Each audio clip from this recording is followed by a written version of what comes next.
Thank you. A warm welcome to all of you here this evening, both those here in the theater in Toronto and those following online. You know, it's not very often that you see a country's largest theater packed for an intellectual debate, but that's what we're all here for tonight. Please join me.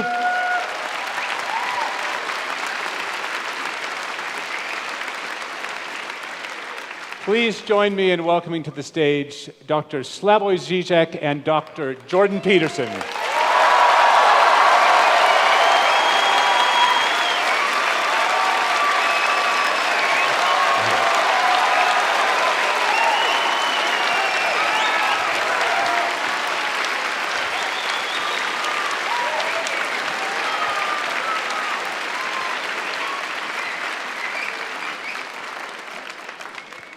Just a few words of introduction. There can be few things, I think, now more urgent and necessary in an age of reactionary partisan allegiance and degraded civil discourse than real thinking about hard questions. The very premise of tonight's event is that we all participate in the life of thought, not merely opinion or prejudice, but the realm of truth, accessed through evidence and argument. But these two towering figures of different disciplines and domains share more than a commitment to thinking itself. They are both highly attuned to ideology and the mechanisms of power. And yet, they are not principally political thinkers. They are both concerned with more fundamental matters: meaning, truth, freedom. So it seems to me likely we will see tonight not only deep differences, but also surprising agreement on deep questions. Dr. Slavoj Žižek is a philosopher. He has not one, but two doctoral degrees, one in philosophy,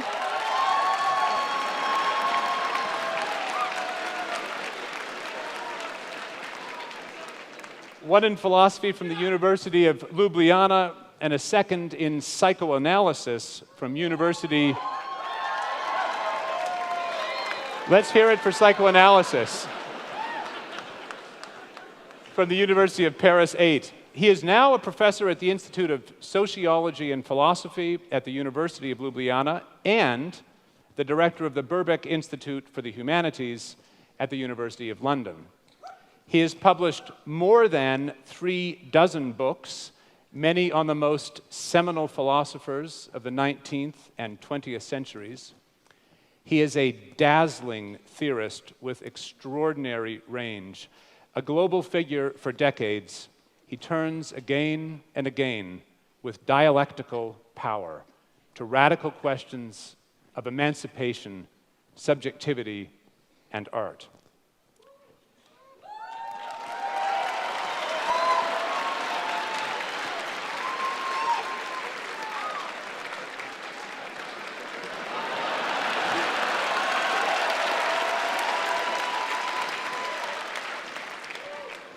Dr. Jordan Peterson is an academic and clinical...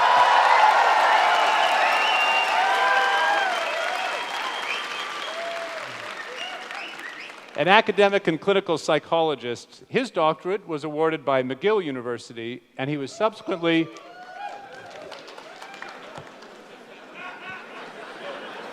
We got some McGill graduates out here. He was subsequently professor of psychology at Harvard University and then the University of Toronto, where he is today.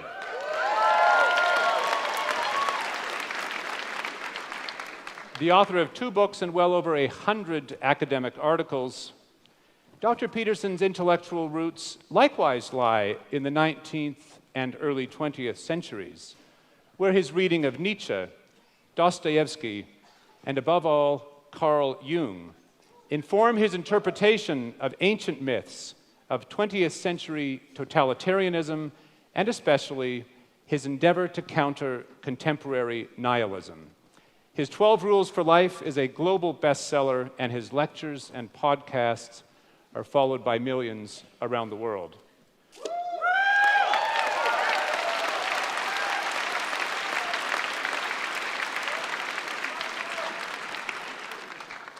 Both Dr. Žižek and Peterson transcend their titles, their disciplines, and the academy, just as this debate, we hope, will transcend purely economic questions by situating those in the frame of happiness, of human flourishing itself. We're in for quite a night. A quick word about format. Each of our debaters will have 30 minutes to make a substantial opening statement, to lay out an argument. Dr. Peterson first, followed by Dr. Žižek. Each will then have, in the same order, 10 minutes to reply. I will then moderate 45 minutes or so of questions, many of which will come from you, the audience, both here in Toronto and online. With that, let's get underway. Please join me in welcoming Dr. Jordan Peterson for the first opening statement.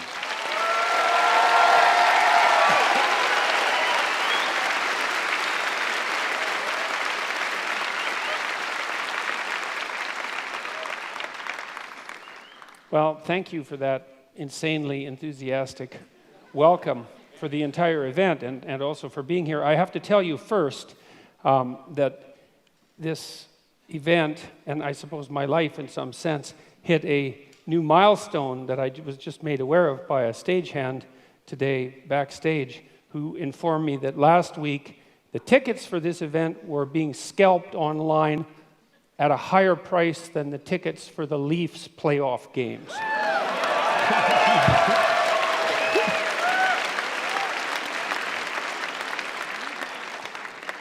So I don't know what to make of that. All right, so how did I prepare for this? I familiarized myself to the degree that it was possible with Slavoj Žižek's work, and that wasn't that possible because he has a lot of work and he's a very original thinker, and this debate was put together in relatively short order. And what I did instead was return to what I regarded as the original cause of all the trouble, let's say, which was the Communist Manifesto. And what I attempted to do, because that's Marx, and we're here to talk about Marxism, let's say, and what I tried to do was read it. And to read something, you don't just follow the words and follow the meaning, but you take apart the sentences and you ask yourself at this level of phrase and at the level of sentence and at the level of paragraph, is this true? Are there counter-arguments that can be put forward that are credible? Is this solid thinking? And I have to tell you, and I'm not trying to be flippant here, that I have rarely read a tract. Now, I read it when I was 18. It was a long time ago, right? That's 40 years ago. But I've rarely read a tract that made as many errors per sentence, conceptual errors per sentence, as the Communist Manifesto. It was quite a miraculous reread.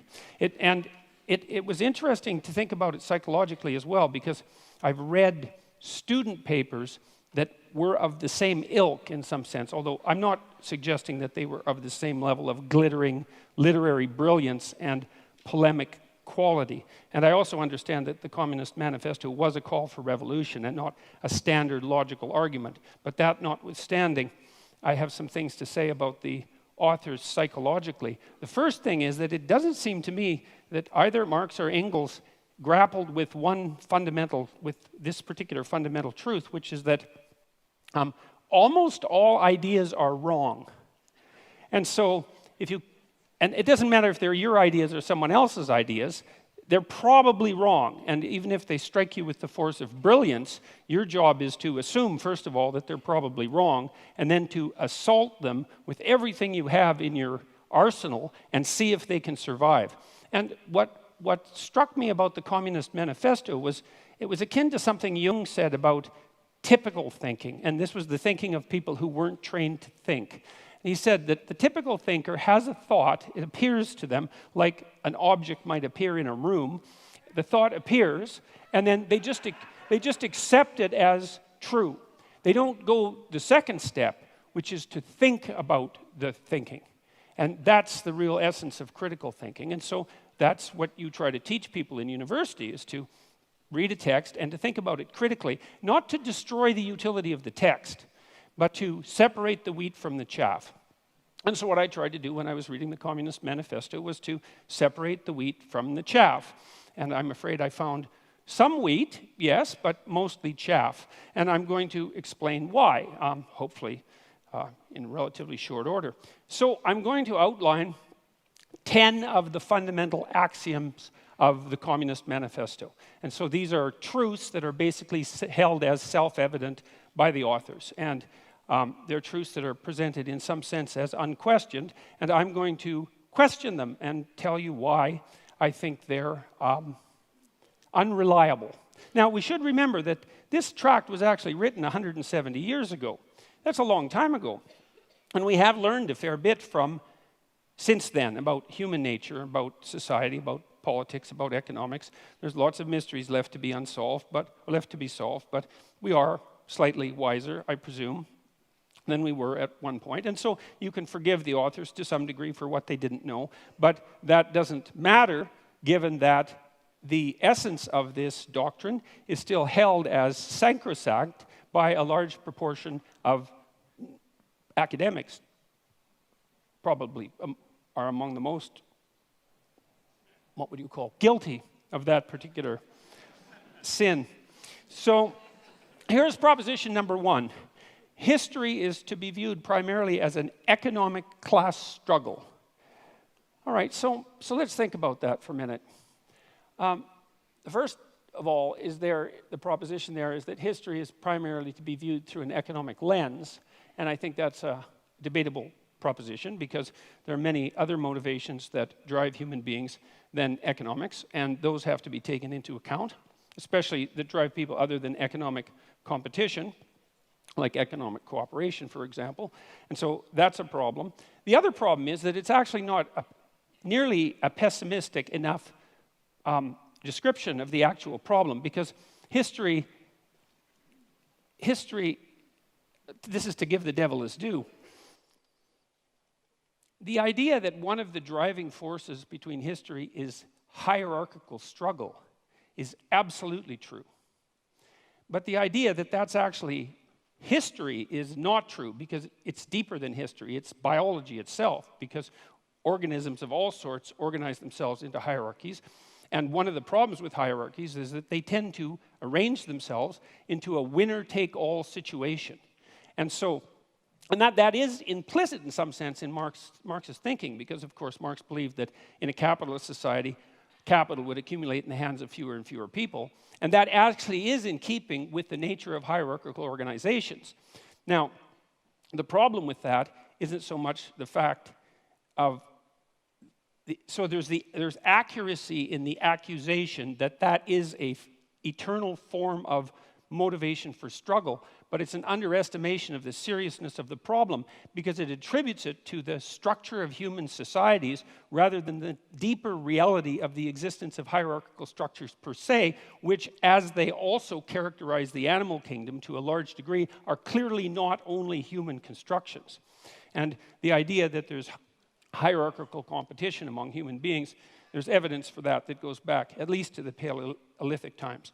And so that's the next problem. It's that, well, this ancient problem of hierarchical structure is clearly not attributable to capitalism because it existed long in human history before capitalism existed, and then it predated human history itself.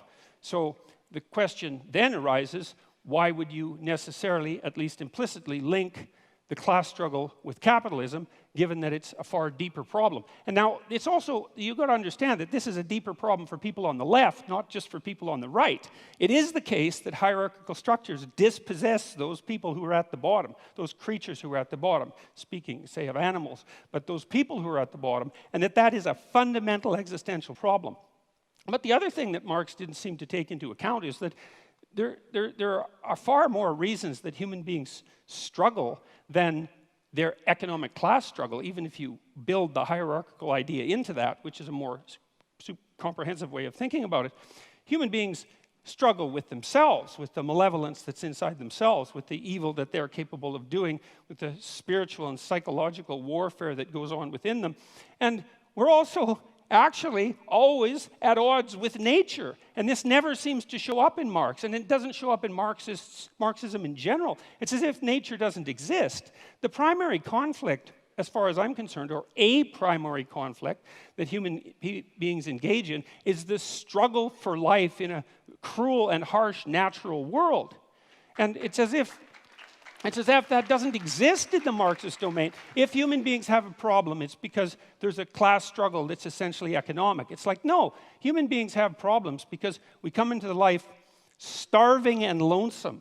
And we have to solve that problem continually, and we make our social arrangements, at least in part, to ameliorate that, as well as to, well, upon occasion, exacerbate it. And so there's also very little understanding in the Communist Manifesto that any of the, like, say, hierarchical organizations that human beings have put together might have a positive element. And that's an absolute catastrophe, because hierarchical structures are actually necessary to solve complicated social problems. We have to organize ourselves in some manner, and you have to give the devil his due. And so it is the case that hierarchies dispossess people, and that's a big problem. That's the fundamental problem of inequality. But it's also the case that hierarchies happen to be a very efficient way of distributing resources. And it's finally the case that human hierarchies are not fundamentally predicated on power. And I would say the biological, anthropological data on that are crystal clear. You don't rise to a position of authority that's reliable in a human society primarily by exploiting other people. It's a very unstable means of obtaining power. So that's a problem. Well, the people that laugh might do it that way.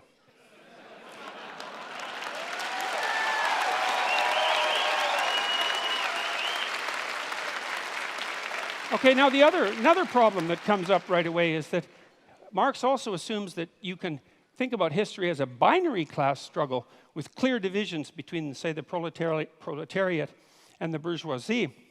And that's actually a problem, because it's not so easy to make a firm division between who's exploiter and who's exploitee, let's say, because it's not obvious, like in the case of small shareholders, let's say, whether or not they happen to be part of the oppressed or part of the oppressor. This actually turned out to be a big problem in the Russian Revolution. And by big problem, I mean tremendously big problem. Because it turned out that you could fragment people into multiple identities, and that's a fairly easy thing to do. And you could usually find some axis along which they were part of the oppressor class. It might have been a consequence of their education, or it might have been a consequence of the wealth that they strived to accumulate during their life, or it might have been a consequence of the fact that they had parents or grandparents who were educated or rich, or that they were a member of the priesthood, or that they were socialists, or anyways, the listing of how it was possible for you to be bourgeois instead of proletariat grew immensely, and that was one of the reasons that the Red Terror claimed all the victims that it claimed. And so that was a huge problem. It was probably most exemplified by the demolition of the kulaks, who were basically peasant farmers, although effective ones in the Soviet Union, who had managed to raise themselves out of serfdom over a period of about 40 years and to gather some degree of material security about them. And about 1.8 million of them were exiled. About 400,000 were killed, and the net consequence of that removal of their private property because of their bourgeois status was arguably the death of 6 million Ukrainians in the famines of the 1930s. And so the binary class struggle idea, that was a bad idea. That was a very, very bad idea. It's also bad in this way, and this is a real sleight of hand that Marx pulls off, is you have a binary class division, proletariat and bourgeoisie, and you have an implicit idea that all of the good is on the side of the proletariat and all of the evil is on the side of the bourgeoisie. And that's classic group identity thinking. You know, it's one of the reasons I don't like identity politics is because once you divide people into groups and pit them against one another, it's very easy to assume that all the evil in the world can be attributed to one group, the hypothetical oppressors, and all the good to the other. And that... Well, and that's naive. That's naive beyond comprehension, because it's absolutely foolish to make the presumption that you can identify someone's moral worth with their economic standing. So, and that actually turned out to be a real problem as well, because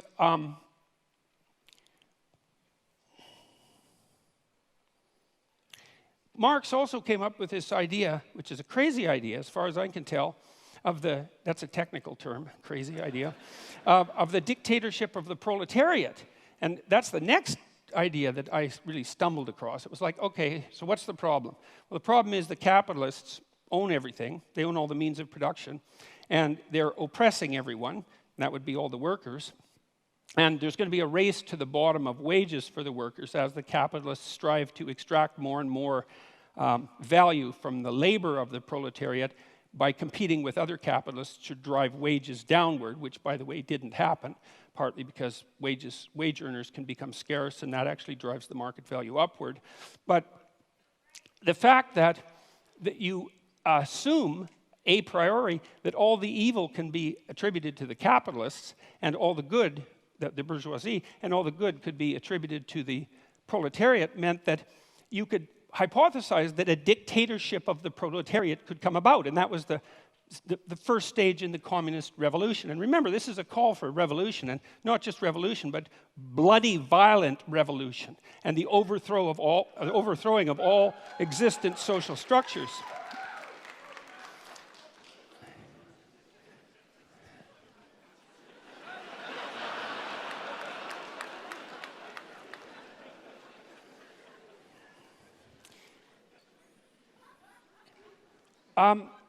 Anyways, the problem with that, you see, is that because all the evil isn't divided so easily up into oppressor and oppressed, that when you do establish a dictator of the proletariat, to the degree that you can do that, which you actually can't because it's technically impossible and an absurd thing to consider to begin with, not least because of the problem of centralization. I mean, you have to hypothesize that you can take away all the property of the capitalists. You can replace the capitalist class with a minority of proletariats. How they're going to be chosen isn't exactly clear in the Communist Manifesto. But none of the people who are from the proletariat class are going to be corrupted by that sudden access to power because they're, well, by definition, good. So then you have the good people who are running the world, and you also have them centralized so that they can make decisions that are insanely complicated to make, in fact, impossibly complicated to make. And so that's a failure conceptually on both dimensions because, first of all the proletariat aren't going to be good, and when you put people in the same position as the evil capitalists, especially if you believe that social pressure is one of the determining factors of human character, which the Marxists certainly believe, then why wouldn't you assume that the proletariat would immediately become as or more corrupt than the capitalists, which is, of course, I would say exactly what happened every time this experiment was run. And then the next problem is, well, what makes you think that you can take some system as complicated as, like, capitalist free market society and centralize that and put decision-making power in the hands of a few people, the mechanisms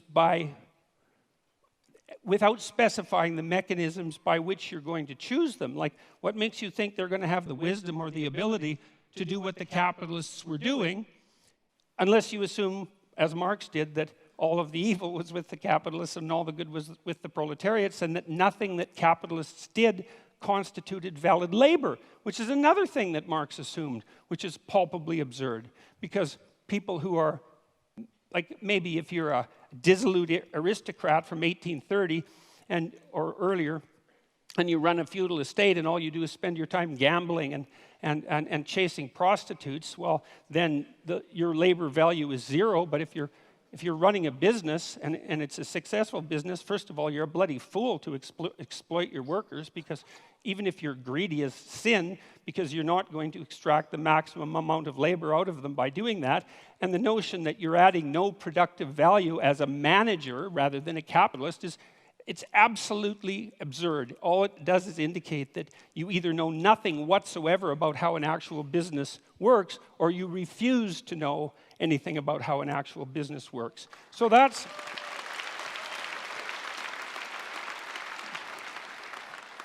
also a big problem. So then the next problem is the criticism of profit. It's like, well, what's wrong with profit exactly? What's the problem with profit? Well, the idea from the Marxist perspective was that profit was theft. But profit, well, can be theft, because crooked people can run companies, and so sometimes profit is theft, but that certainly doesn't mean that it's always theft. What it means, in part at least, if the capitalist is adding value to the corporation, then there's some utility and some fairness in him or her extracting the value of their abstract labor, their thought, their abstract abilities, their ability to manage the company, and to engage in proper competition and product development and efficiency and the proper treatment of the workers and all of that. And then if they can create a profit, well, then they have a little bit of security for times that aren't so good, and that seems absolutely bloody necessary as far as I'm concerned. And then the next thing is, well, how can you grow if you don't have a profit? And if you have an enterprise that's valuable and worthwhile, and some enterprises are valuable and worthwhile, then it seems to me that a little bit of profit to help you grow seems to be the right approach. And then the other issue with profit, and you know this if you've ever run a business, is it's a really useful constraint. Like, it's not enough to have a good idea. It's not enough to have a good idea and a sales and marketing plan, and then to implement that. And all of that, that's bloody difficult. Like, it's not easy to have a good idea. And it's not easy to come up with a good sales and marketing plan. And it's not easy to find customers and satisfy them. And so if you allow profit to constitute a limitation on what it is that you might reasonably attempt, it provides a good constraint on wasted labor. And so most of the things that I've done in my life, even psychologically, that were designed to help people's psychological health, I tried to run on a for-profit basis. And the reason for what that was, apart from the fact that I'm not averse to making a profit, partly so my enterprises can grow, but was also so that there were forms of stupidity that I couldn't engage in because I would be punished by the market enough to eradicate the enterprise. And so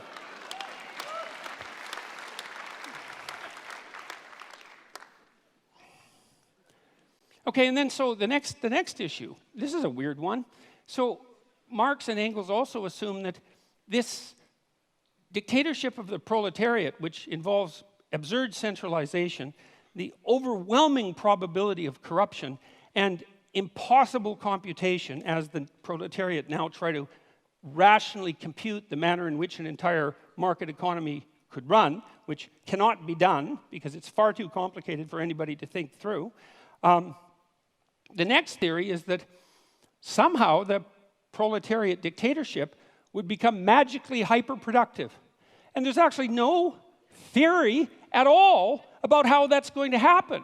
And so I had to infer the theory, and the theory seems to be that once you eradicate the bourgeoisie, because they're evil, and you get rid of their private property, and you eradicate the profit motive, then all of a sudden, magically, the small percentage of the proletariat who now run the society determine how they can make their productive enterprises productive enough so they become hyperproductive. Now, and they need to become hyperproductive for the last error to be logically coherent in relationship to the Marxist theory, which is that at some point the proletariat, the dictatorship of the proletariat, will become so hyperproductive that there'll be enough material goods for everyone across all dimensions.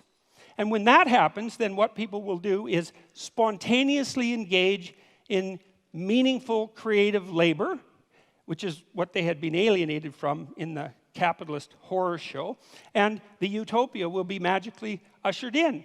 But there's no indication about how that hyperproductivity is going to come about. And there's also no understanding that, well, that isn't the utopia that is going to suit everyone, because there are great differences between people.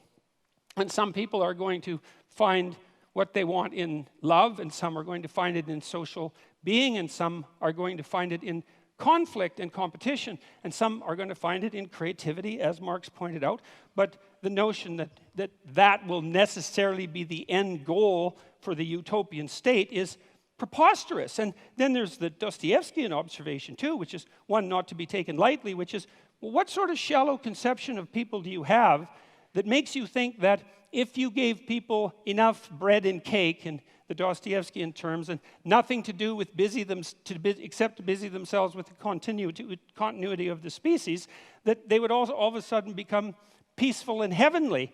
Dostoevsky's idea was that, we were built for trouble. And if we were ever handed everything we needed on a silver platter, the first thing we would do is engage in some form of creative destruction, just so something unexpected could happen, just so we could have the adventure of our lives. And I think there's something to be said for that.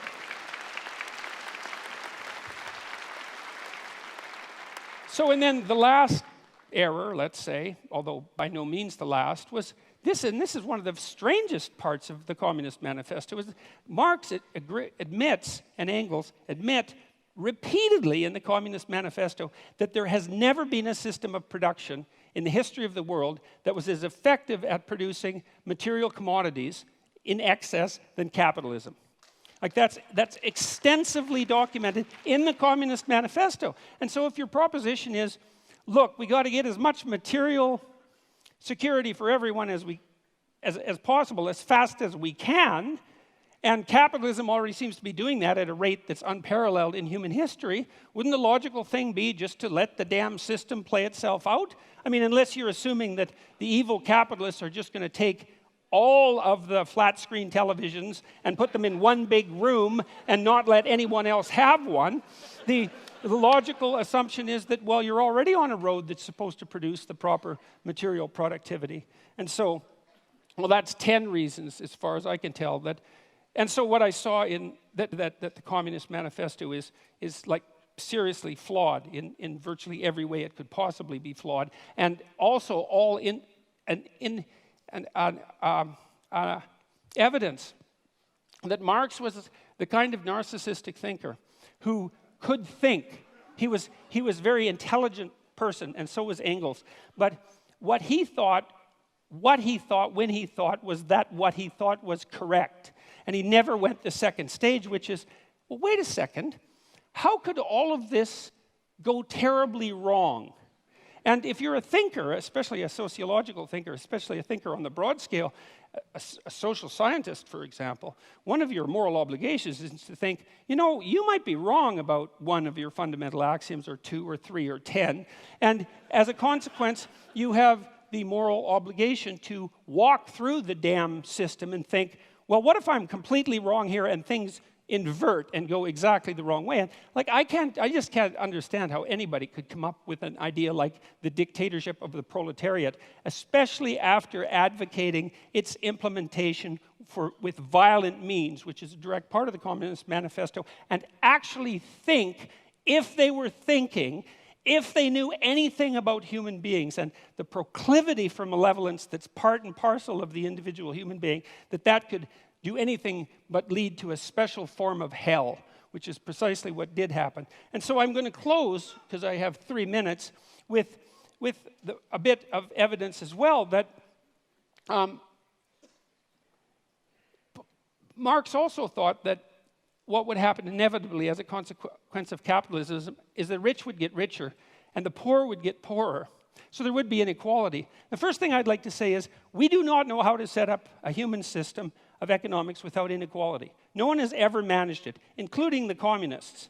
And the form of inequality changed, and it's not obvious by any stretch of imagination that the free market economies of the West have more inequality than the less free economies in the rest of the world.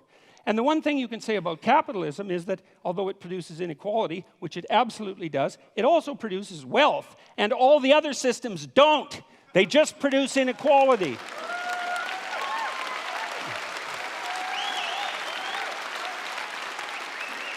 So here's a few stats. Here's a few free market stats, okay? From 1800 to 2017, income growth adjusted for inflation grew by 40 times for production workers and 16 times for unskilled labor.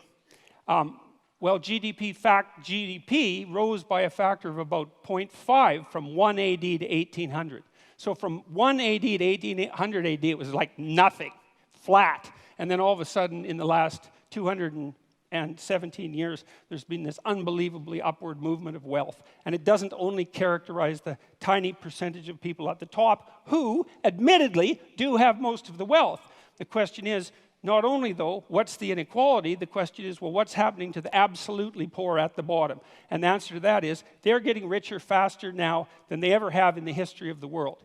And we're eradicating poverty in countries that have adopted moderate free market policies at a rate that's unparalleled. So here's an example. One of the UN millennial goals was to reduce the rate of absolute poverty in the world by 50% between 2000 and 2015. And they defined that as $1.90 a day. Pretty low, you know, but you have to start somewhere. We hit that at 2012, 3 years ahead of schedule. And you might be cynical about that and say, well, it's kind of an arbitrary number, but the curves are exactly the same at $3.80 a day and $7.60 a day. Not as many people have hit that, but the rate of increase towards that is the same. The bloody UN thinks that we'll be out of poverty defined by $1.90 a day by the year 2030. It's unparalleled. And so the rich may be getting richer, but the poor are getting richer too. And that's not the... Look, I'll leave it at that because I'm out of time. But I'll leave it with this.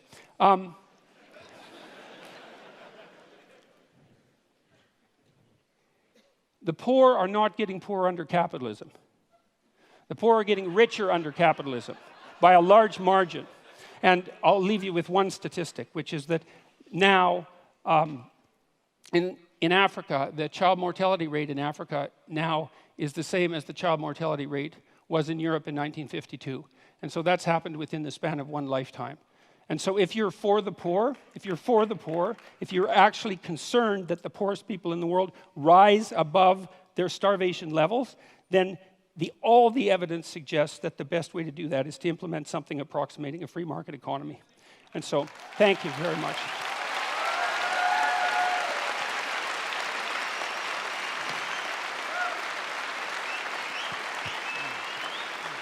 I have a chair, I can sit there.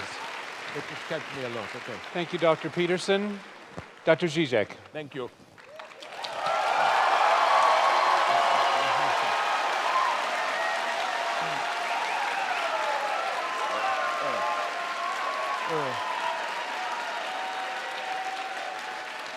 Okay.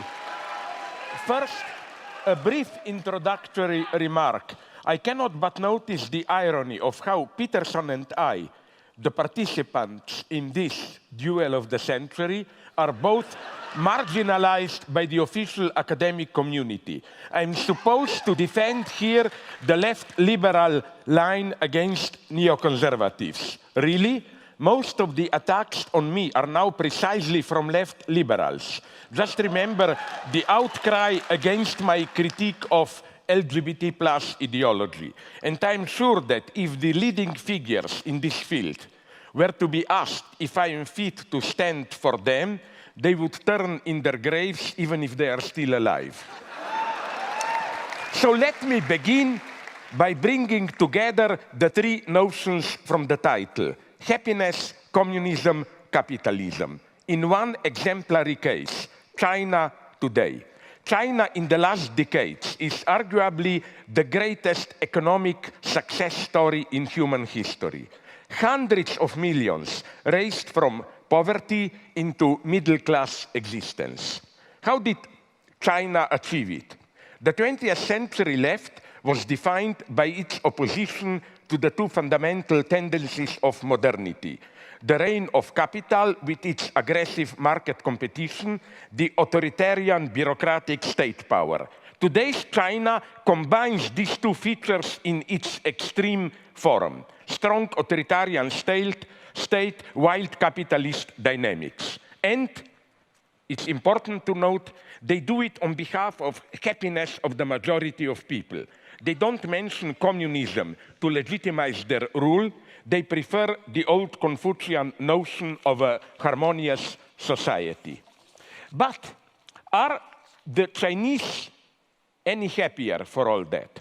Although even the Dalai Lama justifies Tibetan Buddhism in Western terms of the pursuit of happiness and the avoidance of pain, happiness as a goal of our life is a very problematic notion. If we learned anything from psychoanalysis, it is that we humans are very creative in sabotaging our pursuit of happiness. Happiness is a confused notion. Basically, it relies on the subject's inability or unreadiness to fully confront the consequences of his, her, their desire.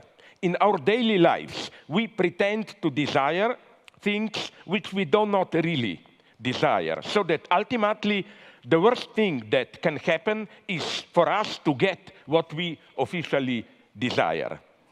So I agree that human life of freedom and dignity does not consist just in searching for happiness, no matter how much we spiritualize it, or in the effort to actualize our inner potentials. We have to find some meaningful cause beyond the mere struggle for pleasurable survival.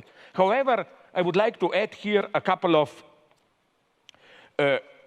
qualifications. First, since we live in a modern era, we cannot simply refer to an unquestionable authority to confer a mission or task on us.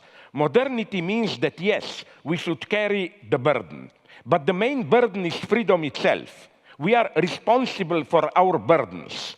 Not only are we not allowed cheap excuses for not doing our duty, duty itself should not serve as an excuse. We are never just instruments of some higher cause.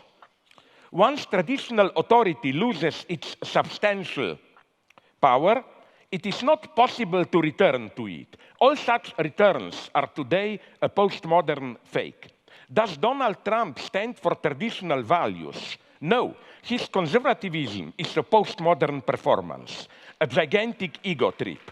In this sense of playing with traditional values, of mixing references to them with open obscenities, Trump is the ultimate postmodern president.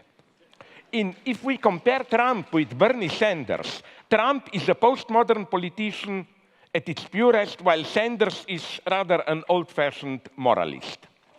Conservative thinkers claim that the origin of our crisis is the loss of our reliance on some transcendent divinity or higher value. If we are left to ourselves, if everything is historically conditioned and relative, then there is nothing preventing us to indulge in our lowest tendencies. But is this really the lesson to be learned from mob killing, looting, and burning on behalf of religion? It is often claimed that, true or not, religion makes some otherwise bad people do good things. From today's experience, I think we should rather stick to Steve Weinberg's claim that while without religion, good people would have been doing good things and bad people bad things, only something like religion can make good people do bad things. More than a century ago, in his Brothers Karamazov, Dostoevsky warned against the dangers of godless moral nihilism. If God doesn't exist, then everything is permitted. The French philosopher André Glucksmann applied Dostoevsky's critique of godless nihilism to September 11th. And the title of his book, Dostoevsky in Manhattan, suggests, as this title suggests, he couldn't have been more wrong. The lesson of today's terrorism is that if there is a God, then everything, even blowing up hundreds of innocent bystanders, is permitted to those who claim to act directly on behalf of God. The same goes also for godless Stalinist communists. They are the ultimate proof of it. Everything was permitted to them since they perceived themselves as direct instrument of their divinity, of the historical necessity of progress towards communism. That's the big problem of ideologies, how to make good, decent people do horrible things. Second, yes, we should carry our burden, accept the suffering that goes with it. But a danger lurks here, that of a subtle reversal. Don't fall in love, that's my position, with your suffering. Never presume that your suffering is in itself a proof of your authenticity. Renunciation of pleasure can easily turn into pleasure of renunciation itself. For example, an example not from neoconservatives. White left liberals love to denigrate their own culture and blame Eurocentrism for our evils. But it is instantly clear how this self-denigration brings a profit of its own. Through this renouncing of their particular roots, multicultural liberals reserve for themselves the universal position, graciously soliciting others to assert their particular identity. White multiculturalist liberals embody the lie of identity politics. Next point. Jacques Lacan wrote something paradoxical but deeply true, that even if what a jealous husband claims about his wife, that she sleeps with other men, is all true, his jealousy is nonetheless pathological. The pathological element is the husband's need for jealousy, as the only way for him to sustain his identity. Along the same lines, one could say that even if most of the Nazi claims about Jews, they exploit Germans, they seduce German girls, and so on, were true, which they were not, of course, their anti-Semitism would still be a pathological phenomenon, because it ignored the true reason why the Nazis needed anti-Semitism. In the Nazi vision, their society is an organic whole of harmonious collaboration, so an external intruder is needed to account for divisions and antagonisms. The same holds for how today, in Europe at least, the anti-immigrant populists deal with the refugees. The cause of problems which are, I claim, immanent to today's global capitalism is projected onto an external intruder. Again, even if the reported incident with the refugees, there are great problems, I admit it. Even all these reports are true. The populist story about them is a lie. With anti-Semitism, we are approaching the topic of telling stories. Hitler was one of the greatest storytellers of the 20th century. In the 1920s, many Germans experienced their situation as a confused mess. They didn't understand what is happening to them with military defeat, economic crisis, what they perceived as moral decay, and so on. Hitler provided a story, a plot, which was precisely that of a Jewish plot. We are in this mess because of the Jews. That's what I would like to insist on. We are telling ourselves stories about ourselves in order to acquire a meaningful experience of our lives. However, this is not enough. One of the most stupid wisdoms, and they are mostly stupid, is an enemy is someone whose story you have not heard. Really? Are you also ready to affirm that Hitler was our enemy because his story was not heard?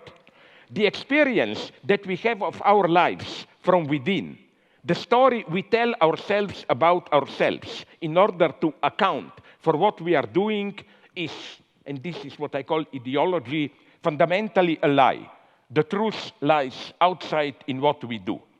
In a similar way, the alt-right obsession with cultural Marxism expresses the rejection to confront the fact that the phenomena they criticize as the effect of the cultural Marxist plot, moral degradation, sexual promiscuity, consumerist hedonism, and so on, are the outcome of the immanent dynamic of capitalist societies. I would like to refer to a classic, Daniel Bell, Cultural Contradictions of Capitalism, written back in 1976, where the author argues that the unbounded drive of modern capitalism undermines the moral foundations of the original Protestant ethics. And in a new afterword, Bell offers a bracing perspective on contemporary Western societies, revealing the crucial cultural fault lines we face as the 21st century is here. The turn towards culture as a key component of capitalist reproduction and, concomitant to it, the commodification of cultural life itself are, I think, crucial moments of capitalist expanded reproduction. So the term cultural Marxism, I think, plays the same role as that of the Jewish plot in anti-Semitism. It projects or transposes some immanent antagonism, however you call it, ambiguity, tension, of our socio-economic life onto an external cause. In exactly the same way, now let me give you a different, more problematic example. In exactly the same way, liberal critics of Trump and alt-right never seriously asked how our liberal society could give birth to Trump. In this sense, the image of Donald Trump is also a fetish, the last thing a liberal sees before confronting actual social tensions. Hegel's motto, evil resides in the gaze which sees evil everywhere, fully applies here.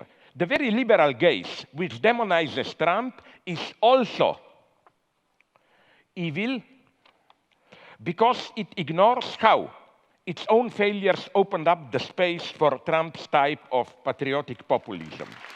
Next point. One should stop blaming hedonist egotism for our woes. The true opposite of egotist self-love is not altruism, a concern for the common good, but envy, resentment, which makes me act against my own interests. This is why, as many perspicuous philosophers clearly saw, evil is profoundly spiritual, in some sense more spiritual than goodness. This is why egalitarianism itself should never be accepted at its face value. It can well secretly invert the standard renunciation accomplished to benefit others. Egalitarianism often de facto means I am ready to renounce something so that others will also not have it. This is, I think, now comes the problematic part for some of you, maybe the problem with political correctness. What appears as its excesses, its regulatory zeal, is, I think, an impotent reaction that masks the reality of a defeat. My hero is here a black lady, Tarana Burke, who created the Me Too campaign more than a decade ago.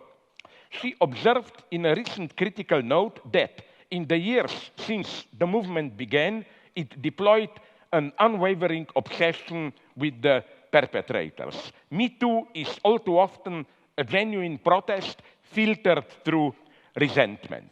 Should we then drop egalitarianism? No. Equality can also mean, and that's the equality I advocate, creating the space for as many as possible individuals to develop their different potentials. It is, that's my paradoxical claim, it is today's capitalism that equalizes us too much and causes the loss of many talents. So what about the balance between equality and hierarchy? Did we really move too much in the direction of equality? Is there, in today's United States, really too much equality? I think a simple overview of the situation points in the opposite direction. Far from pushing us too far, the left is gradually losing its ground already for decades. Its trademarks, universal healthcare, free education, and so on, are continuously diminished. Look at Bernie Sanders, and I don't idealize him, program. It is just a version of what half a century ago in Europe was simply the predominant social democracy, and it's today decried as a threat to our freedoms, to the American way of life, and so on and so on. I see no threat to free creativity in this program. On the contrary, I see healthcare and education and so on as enabling me to focus my life on more important creative issues. I see equality, this basic equality of chances, as a space for creating differences, and yes, why not, even different, more appropriate hierarchies. Furthermore, I find it very hard to ground today's inequalities, as they are documented, for example, by Piketty in his book, to ground today's inequalities in different competencies. Competencies for what? In totalitarian states, competencies are determined politically. But market success is also not innocent and neutral as a regulator of the social recognition of competencies. Let me now briefly deal with in a friendly way, I claim, with what became known, sorry for the irony, as the lobster topic. I'm far from a simple social constructionism here. I deeply appreciate evolutionary thought. Of course, we are also natural beings, and our DNA, as we all know, overlaps, I may be wrong, around 98% with that of some monkeys. This means something, but nature, I think we should never forget this, is not a stable hierarchical system, but full of improvisations. It develops like French cuisine. A French guy gave me this idea that the origin of many famous French dishes or drinks is that when they wanted to produce a standard piece of food or drink, something went wrong, but then they realized that this failure can be resold as success. They were making cheese in the usual way, but the cheese got rotten and infected, smelling bad, and they said, oh my God, look, we have our own original French cheese. Or they were making wine in the usual way. Then something went wrong with fermentations, and so they began to produce champagne, and so on and so on.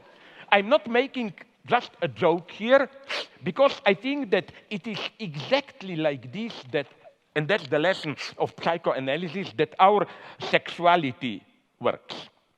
Sexual instincts are, of course, biologically determined. But look what we humans made out of them. They are not limited to the mating season. They can develop into a permanent obsession, sustained by obstacles that demand to be overcome. In short, into a properly metaphysical passion that perturbs the biological rhythm, with twists like endlessly prolonging satisfaction in courtly love, engaging in different perversions, and so on and so on. So it's still, yes, biologically conditioned sexuality, but it is, if I may use this term, trans-functionalized. It becomes a moment of a different cultural, however you call it, logic. And I claim the same goes for tradition. T.S. Eliot, the great conservative, wrote, quote, what happens when a new work of art is created is something that happens simultaneously to all the work of art which preceded it. The past should be altered by the present as much as the present is directed by the past. End of quote. What does this mean? Let me mention the change enacted by Christianity. It's not just that, in spite of all our natural and cultural differences, the same divine spark dwells in everyone. But this divine spark enables us to create what Christians call Holy Ghost or Holy Spirit, a community in which hierarchic family values are at some level at least abolished. Remember Paul's words from Galatians. There is no longer Jew or Greek. There is no longer male and female in Christ. A democracy extends this logic to the political space. In spite of all differences in competence, the ultimate decision should stay with all of us. The wager of democracy is that we should not give all power to competent experts. It was precisely communists in power who legitimized their rule by posing as fake experts.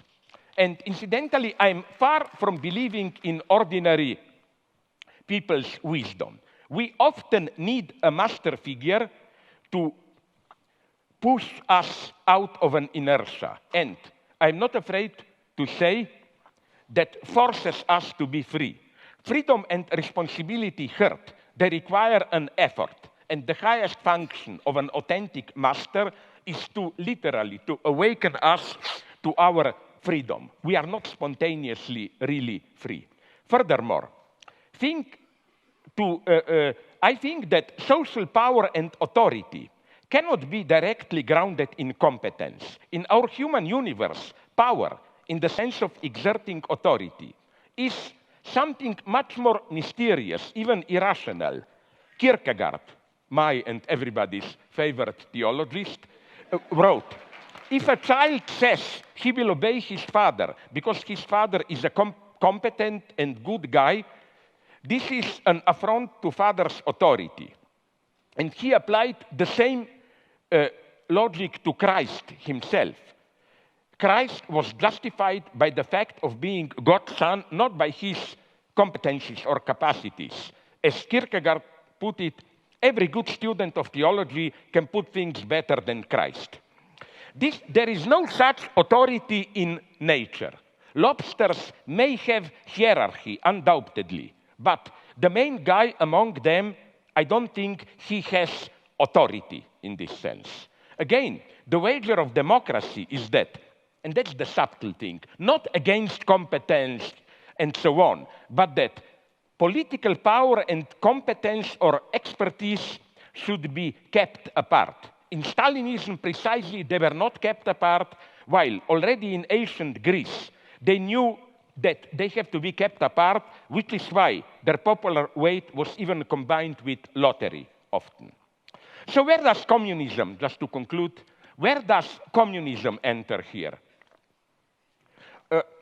Why do I still cling to this cursed name when I know and fully admit the 20th century communist project in all its failure, how it failed giving birth to new forms of murderous terror? Capitalism won, but today, and that's my claim, we can debate about it, the question is, does today's global capitalism contain strong enough antagonisms which prevent its indefinite reproduction? I think there are such antagonisms. The threat of ecological catastrophe, the consequence of new technoscientific developments, especially in biogenetics, and new forms of apartheid. All these antagonisms concern what Marx called commons, the shared substance of our social being. First, of course, the commons of external nature, threatened by pollution, global warming, and so on. Now, let me be precise here. I'm well aware how uncertain analysis and projections are in this domain. It will be certain only when it will be too late. And I am well aware of the temptation to engage in precipitous extrapolations. When I was younger, to give you a critical example, there was in Germany an obsession with Waldsterben, the dying of forests, with predictions that in a couple of decades, Europe will be without forests. But according to recent estimates, there are now more forest areas in Europe than 100 years or 50 years ago. But there is nonetheless, I claim, the prospect of a catastrophe here. Scientific data seem to me at least abundant enough. And we should act in a large-scale collective way. And I also think, this may be critical to some of you, there is a problem with capitalism here for the simple reason that its managers, not because of their evil nature, but that's the logic of capitalism, care to expand self-reproduction, and environmental consequences are simply not part of the game. This is, again, not a moral reproach. And incidentally, so that you will not think that I don't know what I'm talking about, in communist countries, those in power were obsessed with expanded reproduction and were not under public control, so the situation was even worse. So how to act? First, by admitting we are in a deep mess. There is no simple democratic solution here. The idea that people themselves should decide what to do about ecology sounds deep, but it begs an important question, even if their comprehension is not distorted by corporate interests. What qualifies them to pass a judgment in such a delicate matter? Plus, the radical measures advocated by some ecologists can themselves trigger new catastrophes. Let me mention just the idea which is floating around of solar radiation management, the continuous massive dispersal of aerosols into our atmosphere to reflect and absorb sunlight and thus cool the planet. Can we even imagine how the fragile balance of our Earth function and in what unpredictable ways geoengineering can disturb it? In such times of urgency, when we know we have to act but don't know how to act, thinking is needed. Maybe we should turn around a little bit. Marx's famous Thesis 11. In our new century, we should say that maybe in the last century, we tried all too fast to change the world. The time has come to step back and interpret it. The second threat, the commons of internal nature. With new biogenetic technologies, the creation of a new man, in the literal sense of changing human nature, becomes a realist prospect. I mean primarily so-called popularly neural link, the direct link between our brain and digital machines, and then brains among themselves. This, I think, is the true game changer. The digitalization of our brain opens up unheard of new possibilities of control. Directly sharing your experience with your beloved may appear attractive, but what about sharing them with an agency without you even knowing it? Finally, the common space of humanity itself. We live in one and the same world, which is more and more interconnected, but nonetheless deeply divided. So how to react to this? The first and sadly predominant reaction is the one of protective self-enclosure. The world out there is in a mess. Let's protect ourselves by all kinds of walls. It seems that our countries are run relatively well, but is the mess the so-called rogue countries find themselves in not connected to how we interact with them? Take what is perhaps the ultimate rogue state, Congo. Warlords who rule provinces there are always dealing with Western companies, selling them minerals. Where would our computers be without coltan from Congo? And what about foreign interventions in Iraq and Syria, or by our proxies like Saudi Arabia in Yemen? Here, refugees are created. A new world order is emerging, a world of... Can I just finish the page? 2 minutes, literally. A world of peaceful coexistence of civilizations, but in what way does it function? Forced marriages and homophobia are okay, just that they are limited to another country, which is otherwise fully included into the world market. This is how refugees, again, are created. The second reaction is global capitalism with the human face. Think about socially responsible corporate figures like Bill Gates or George Soros. They passionately support LGBT, they advocate charities, and so on. But even in its extreme form, opening up our borders to the refugees, treating them like one of us, they only provide what in medicine is called a symptomatic treatment. The solution is not for the rich Western countries to receive all immigrants, but somehow to try to change the situation which creates massive waves of immigration. And we are complicit in this. Is such a change a utopia. No, the true utopia is that we can survive without such a change. So here I think, I know it's provocative to call this a plea for communism. I do it a little bit to provoke things.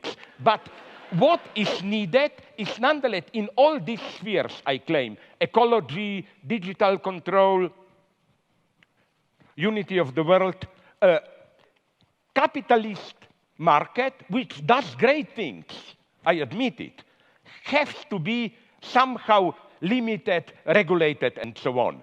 Before you say it's a utopia, I will tell you, but just think about in what way global market already functions today.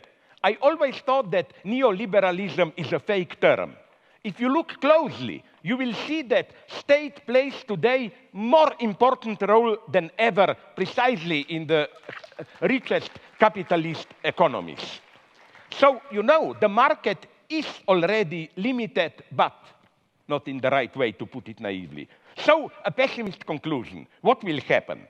In spite of protests here and there, we will probably continue to slide towards some kind of apocalypse, awaiting large catastrophes to awaken us. So I don't accept any cheap optimism. When somebody tries to convince me that, in spite of all the problems, there is a light at the end of the tunnel, my instant reply is yes, and it's probably another train coming towards us. Thank you very much.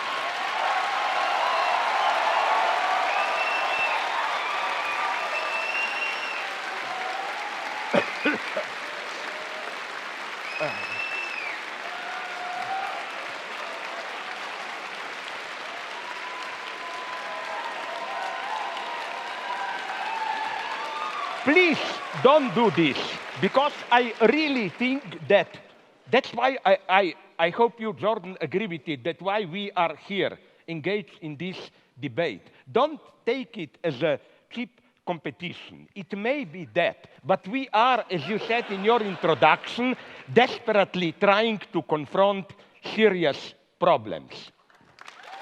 I mean, for example, when I mentioned China, I didn't mean to celebrate it. That worries me terribly. My God, is this our future? No. Sorry for this. Sorry, please. Discount, take away this from my 10 minutes. No problem. No problem. No problem. Dr. Peterson, 10 minutes to you to reply.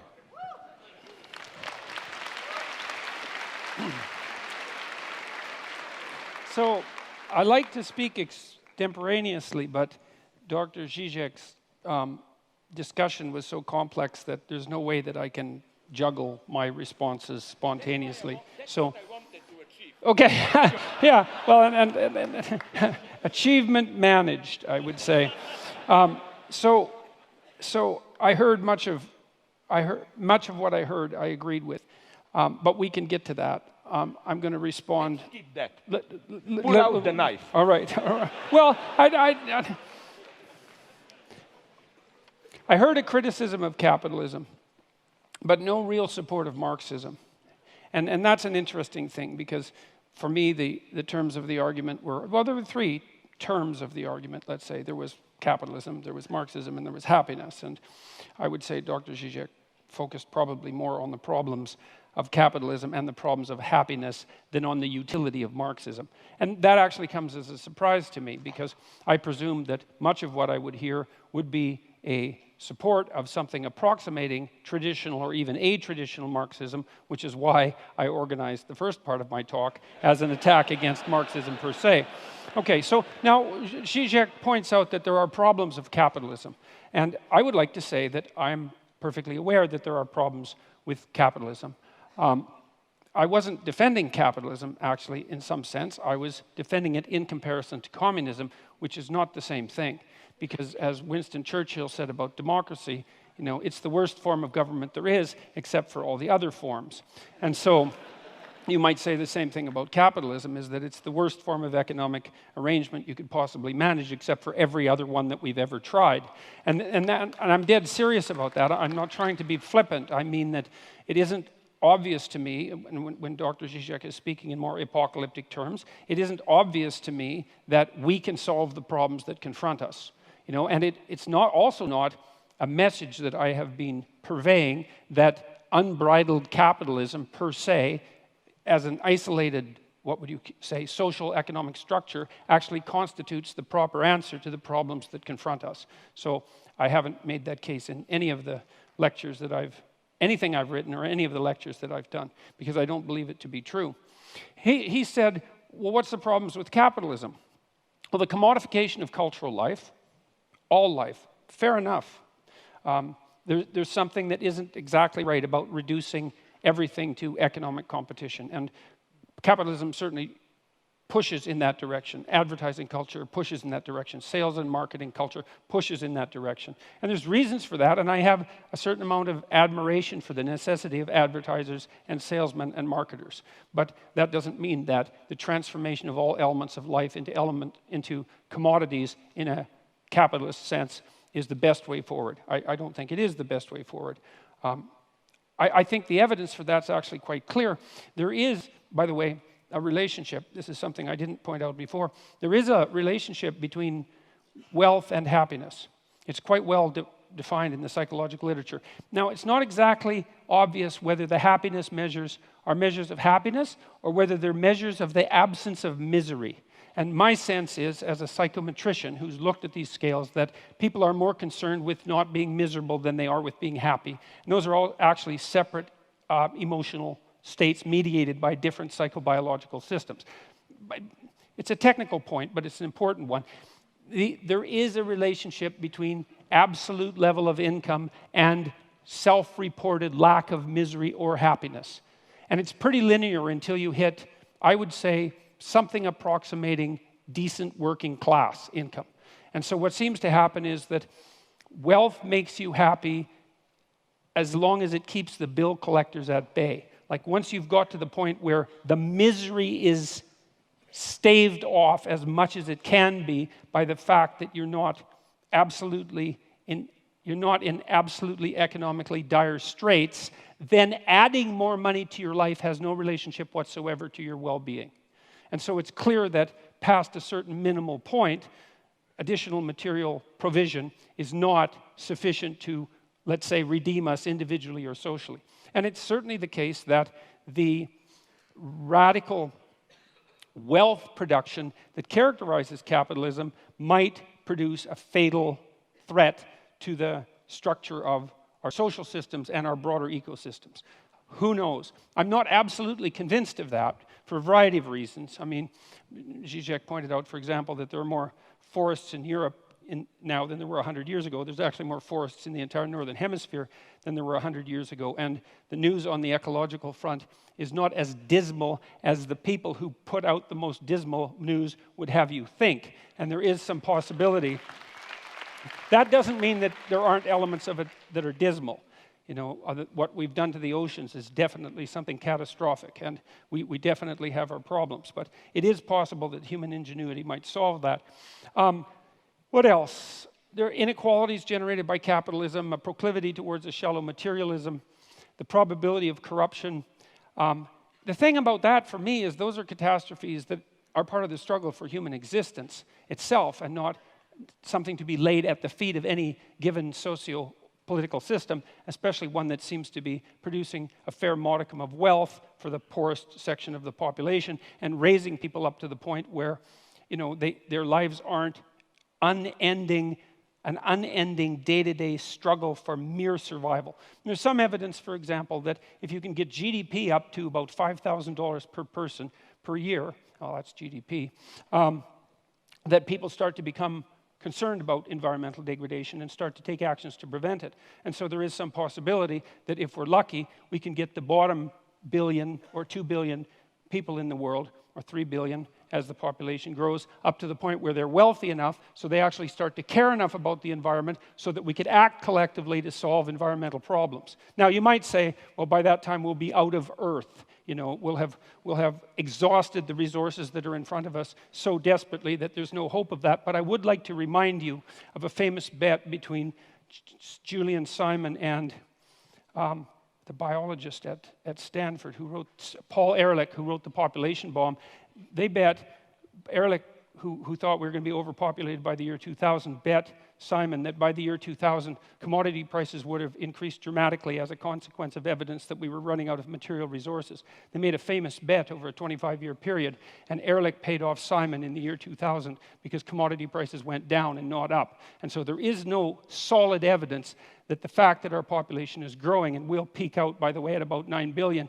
there's no solid indication that the consequence of that is that we are, in fact, running out of necessary material resources. And so it's a danger, but it's not a danger that's proven.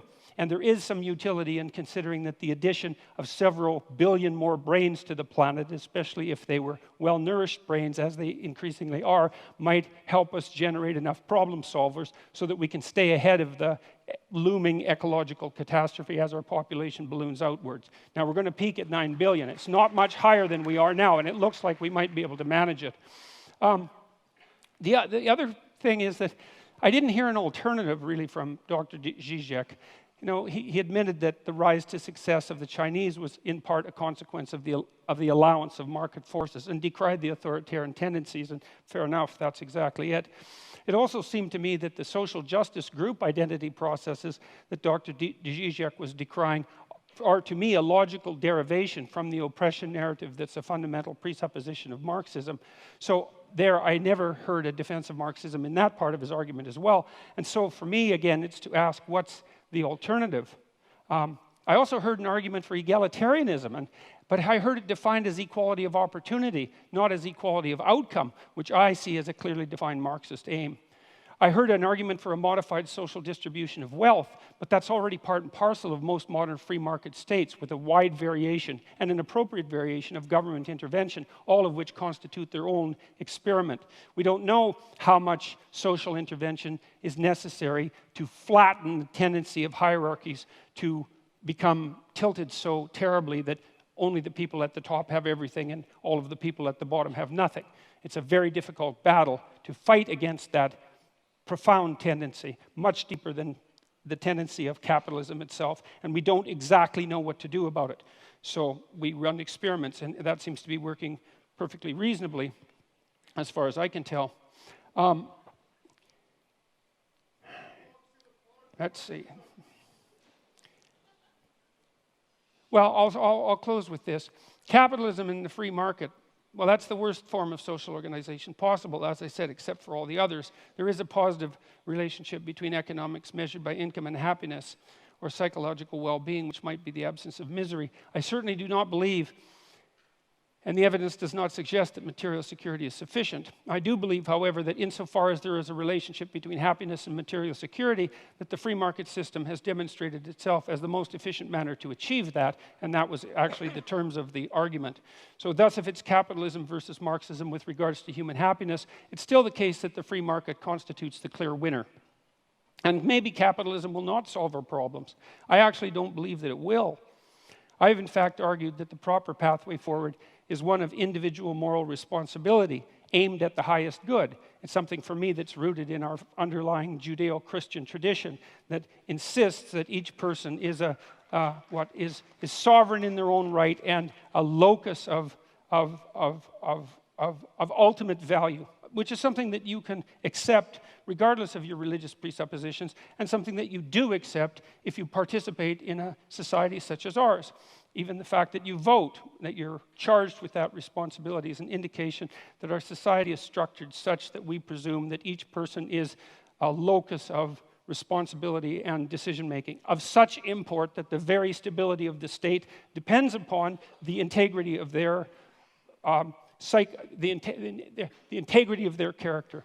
And so what I've been suggesting to people is that they adopt as much responsibility as they possibly can in keeping with that, in keeping with their aim at the highest possible good, which to me is something approximating a balance between what's good for you as an individual and what's good for your family, in keeping with what's good for you as an individual, and then what's good for society in the larger frame, such that it's also good for you and your family. And that's a form of an elaborated, iterated game, a form of elaborated cooperation. It's a sophisticated way of looking at the ways society could possibly be organized, and I happen to believe that that has to happen at the individual level first, and that's the pathway forward that I see. And so that's my 10-minute commentary. Yeah, I go up again. Yeah. Thank you, guys. Thank you, Dr. Peterson. Dr. Since I Žižek. already spent a little bit of my time, I will try to be as short as possible. So a couple of remarks and then my final point. Why I think this self-limitation of capitalism is needed. First, about happiness. Just a couple of remarks. Jordan, I want to ask you, but isn't it, am I dreaming? I think I'm not. I remember a couple of years ago, it was reported all around the world, some kind of investigation, percentage of people interviewed in different countries, do they feel happy with their life? And the shock was that some Scandinavian countries, which we considered social democratic paradise, were very low, while Bangladesh, I think, was close to the top. Now, I know this logic has a limit. I don't buy the bullshit of poor people are happy in their world there and so on.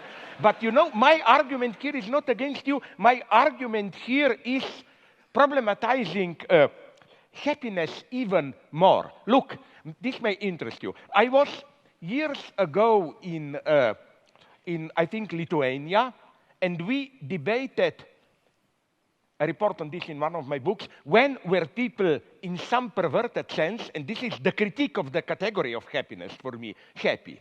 And we came to the crazy result. After the Soviet intervention, Czechoslovakia in 1970s and 80s. Why? For happiness, first, you should not have too much democracy, because this brings the burden of responsibility. Happiness means there is another guy out there, you can put all the blame on him. And as the joke went in Czechoslovakia, if there is bad weather, a storm, oh, this communist screwed it up again. That's one condition of happiness. The other condition, much more subtle one, is, and this was done in Czechoslovakia, those dark times after Soviet.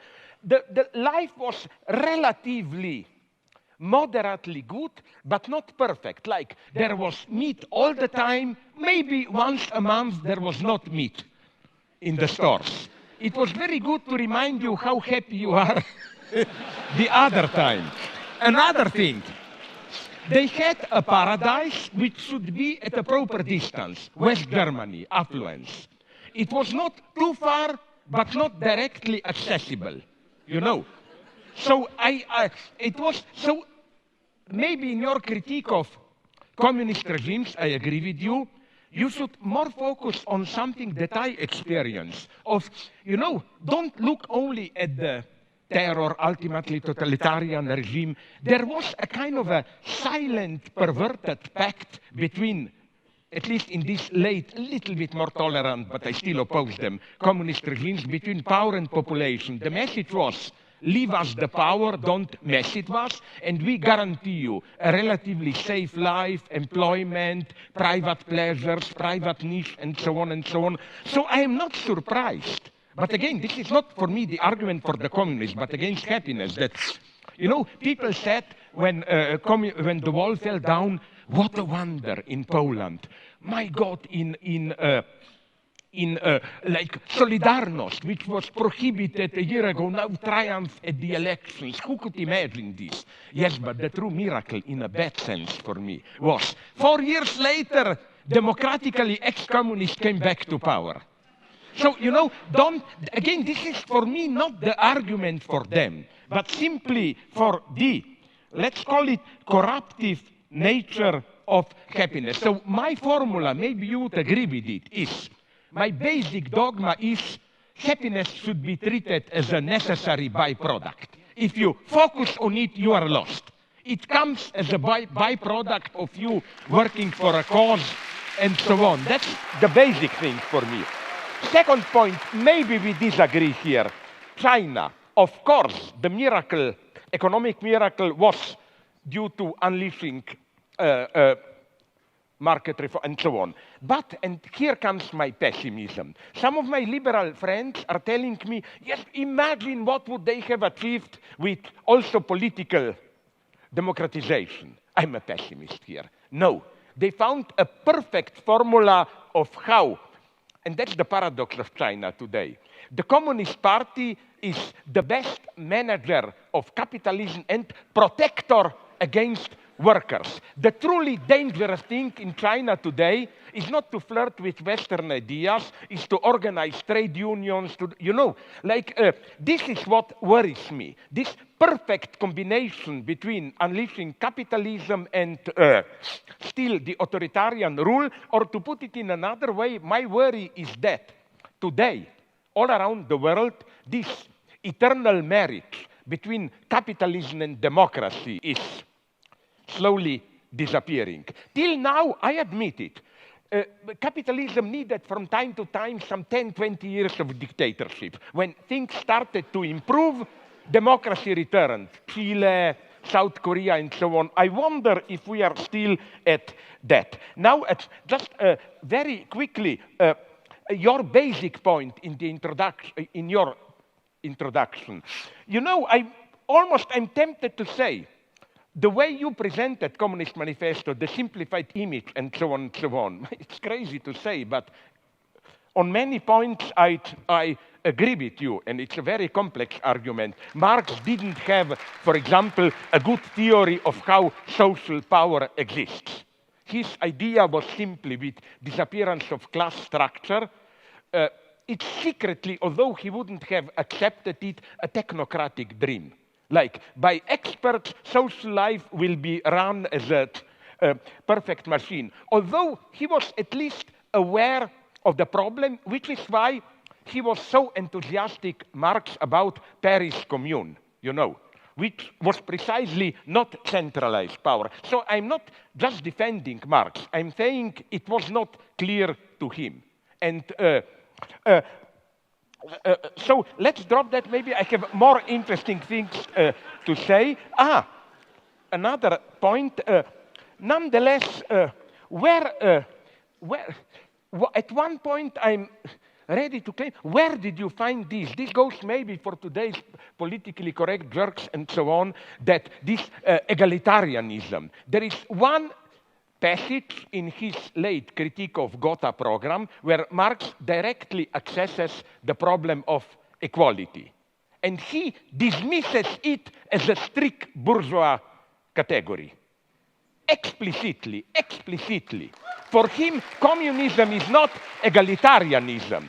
It's, yes, hierarchies, but not based on capitalism. Okay, I'm not totally defending here Marx. I'm just saying, don't reproduce to Marx. Okay, but to conclude, because yes, I want to keep my promise to be a little bit shorter. You know, I agree with you on many points, but you know what's my problem with my problem that I was aiming at? With all the openings, I know we don't know really what is happening with ecology and so on. And this is an, okay, let's take oceans. You mentioned them. But isn't it, for me, correct me if I'm wrong, and I don't mean this rhetorically, maybe I'm really wrong, but the problem of oceans, the only way for me is some kind of cooperated international action and so on. You cannot simply leave it to the market. That's what I'm saying. This is the faithful limit that I see. About this diminishing poverty and so on, I am aware of it. I tend to agree with it. But I, at the same time, see so many explosive tensions. For example, do you know about South Africa? It's a terrifying situation on the edge of the civil war. To be very brutal, the only thing that, I'm simplifying it, that really happened with end of apartheid is that the old ruling class, I simplify it in grotesque Marxist terms, was joined by a new black ruling class, which is not doing a good job, so they are trying to play the race card. It's still the consequence of white colonialism and so on and so on, but tensions are terrifying. And here I was pleading for not abolishing borders and so on, but this type of I don't know how to put it, global change cooperation, like, again, the example of Congo that I mentioned, or like forget that killing of that guy Khashoggi, it's horrible, but the true nightmare is Yemen today. I mean, you said somewhere that we should well think without engaging in large-scale reform what the consequences will be. Okay, very briefly, I agree with you that the gap of standard Marxism was that the proletarian revolution will be a place where you do something and you know exactly what you do. If there is a lesson of the 20th century, is that this tragic logic, you want something maybe good, the result is catastrophic, holds absolutely also for revolutions and so on and so on. But in spite of all this, and I don't know what forum will it have. I'm not pleading for a new Leninist party or whatever. I'm just pleading for new forums of international cooperation and so on. I agree with you when you said the majority of us is not even really aware of the seriousness of, especially the poor, of ecological problems and so on. And I think, would you agree that the situation is here much more subtle and obscene? It's that logic that in psychoanalysis is called disavowal, Verleugnung. In French, je sais bien, mais quand même. We know ecological problems, but we don't really take them seriously. And here I see problems, and I don't see an easy way out. I am a pessimist, if you ask me. When people say, no, but they are growing, protests are growing, and so on and so on. Yes, I'm listening to this story from when I was young, you know. They are growing, and then look what happened. The mega tragedy is, for me, for example, what happened to Syriza. They were elected for change, whatever, and they become, and I'm not blaming them, they become the perfect executors of austerity program. So I just see problems. I'm a pessimist. And I'm not a radical pessimist. But you have to, maybe here we are different. I noticed with your final speech, that final moment of your impression, that it's very strange, because usually Marxists have this stupid optimist anthropology. Just get rid of capitalist terror and we will all be happy. My God, I'm much more a pessimist. I don't believe in human goodness. I never underestimate evil, never underestimate envy. I mean, it's part of my nature. In Slovenia, we have a wonderful story. A godlike figure comes to a farmer, and I will stop immediately, and asks him, I will do to you whatever you want. Just, I warn you, I will do twice the same to your neighbor. You know what Slovene farmer answers? Fine, take one of my eyes. You know, we are in this. Don't underestimate this. I don't see any simple, clear way out. Thank you.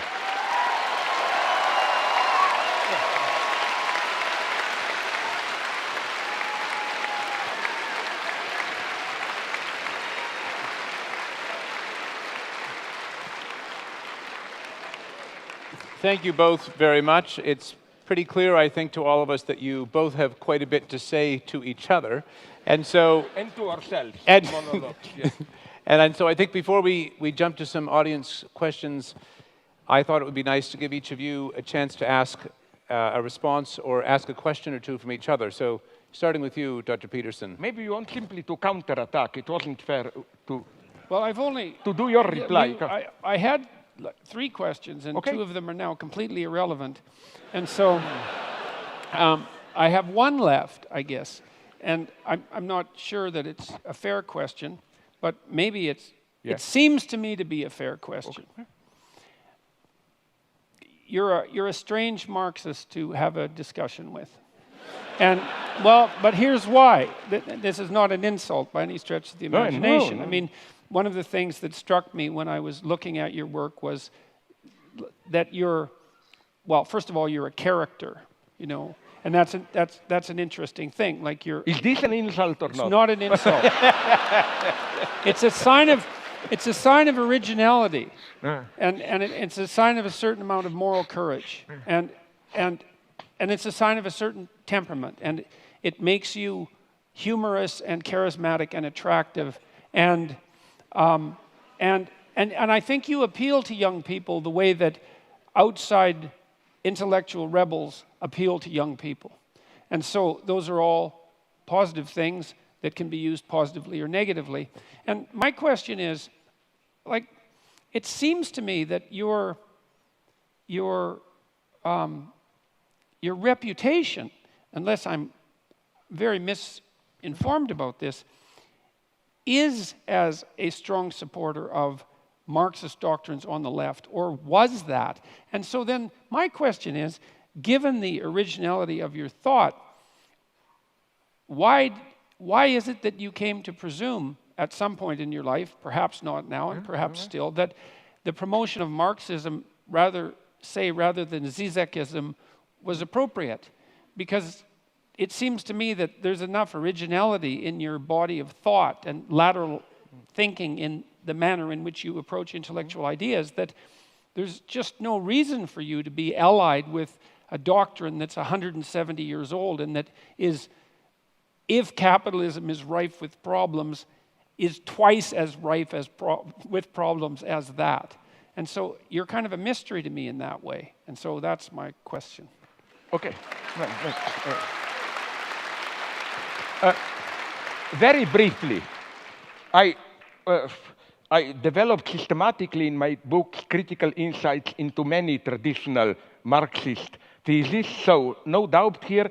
You know what I still admire nonetheless in Marx? Not those simplicities of Communist Manifesto, but I still think that his so-called critique of political economy, capital, and so on, is a tremendous achievement as a description of the dynamics of capitalist society. And if you read it closely, Marx is much more ambiguous and open there. For example, he mentions, apropos what you referred to, he mentions that law of diminishing return, like while crisis will arrive necessarily, poor are getting poorer.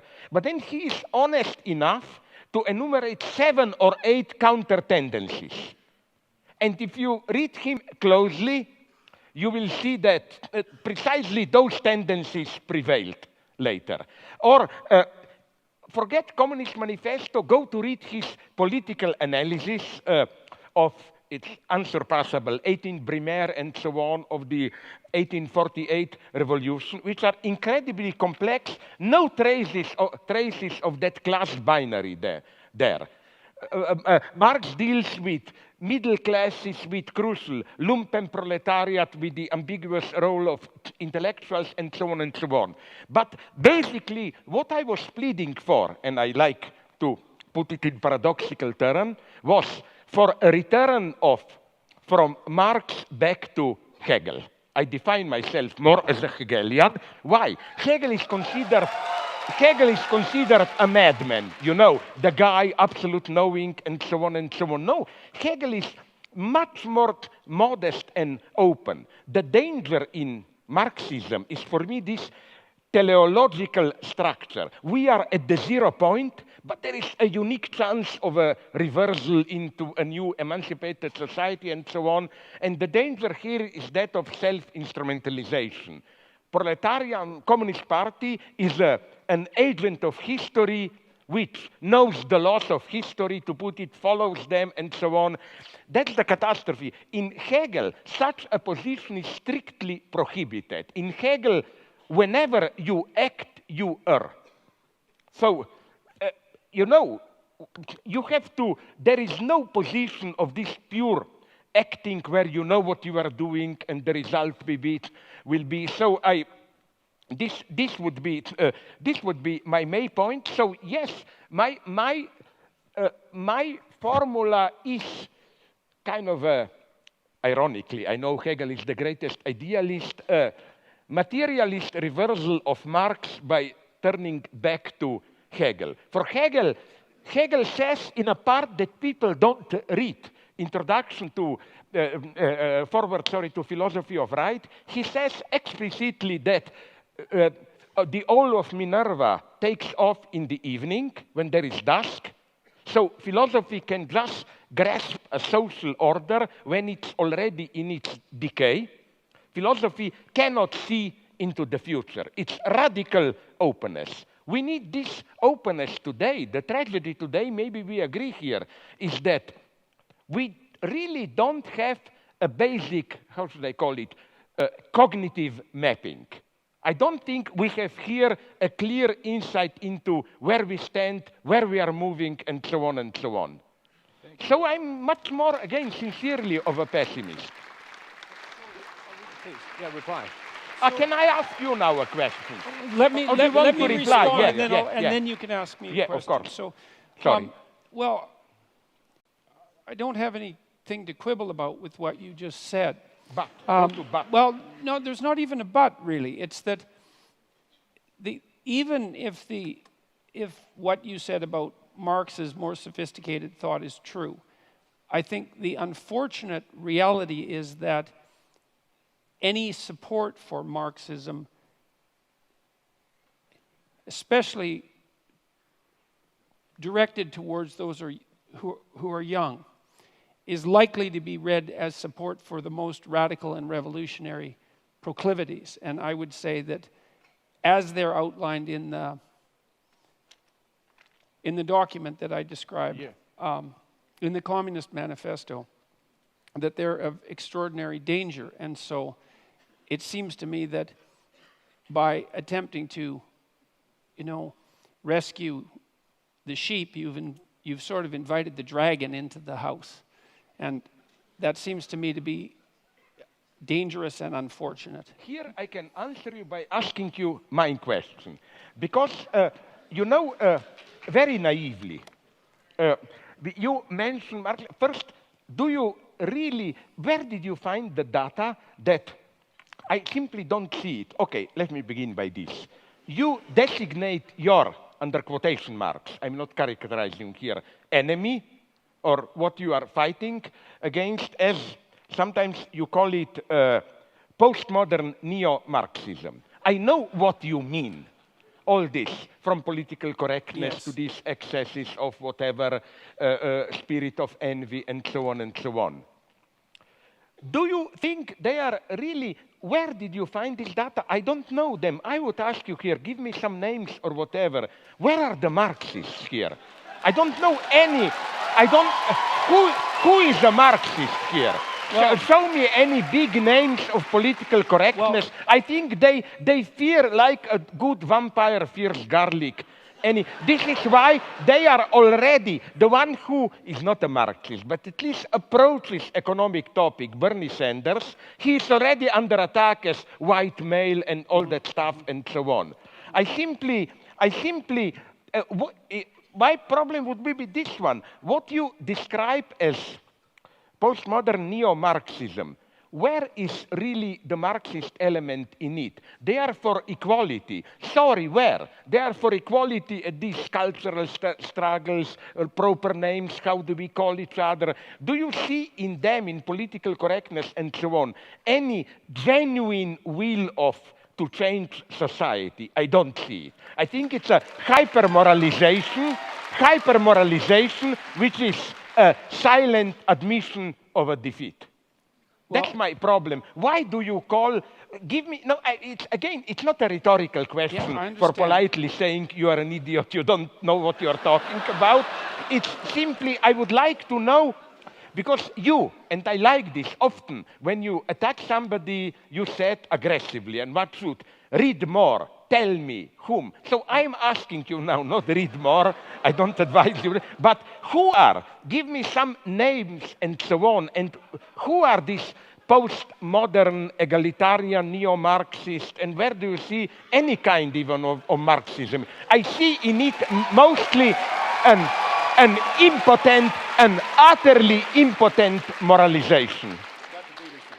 Please, I'm so sorry that I was too long. No, that's no problem. Please. Well, I mean, organization like Jonathan Haidt's, what's it called? Heterodox Academy, and other organizations like that have documented an absolute dearth of conservative voices in the social sciences and the humanities, and about 25%, according to the what I think are reliable surveys, approximately 25% of social scientists in the US identify themselves as Marxists. And so there's that. But where are the results? Okay, but Can you name me one? The, I know a couple of Marxists. For example, who does very solid economic work. I don't totally. David Harvey, one. But he writes very serious books of economic analysis and so on and so on. Then there is the old guy who is far from simplification, Frederick Jameson and so on. But they are totally marginalized today. In this politically correct mainstream, you know, I don't see. Well, yeah, your question seemed to me to focus more on the peculiar relationship that I've noticed and that people have disputed between postmodernism and neo-Marxism. And I see the connection between the postmodernist types and the Marxists as a sleight of hand that replaced the notion of the oppression of the proletariat by the bourgeoisie as the oppression by one identity group by another. Totally agree with you. Okay, so so now look, we could but have. But that's precisely a non-Marxist gesture par excellence. Well, that's the I guess that's where we might have a dispute, because I think what happened, especially in France in the 1960s, is as the radical Marxist postmodern types like Derrida and Foucault realized that they were losing the moral battle, especially after the information came out of the Soviet Union in the manner that it came out, that the whole bloody Stalinist, the whole Stalinist catastrophe, along with the entire Maoist catastrophe, that they didn't really have a leg to stand on. And instead of revising their notion that human history, and this is a Marxist notion, should be regarded as the eternal class struggle between the economically deprived and the oppressors, they just recast it and said, well, it's not based on economics, it's based on identity, but it's still fundamentally oppressor against oppressed.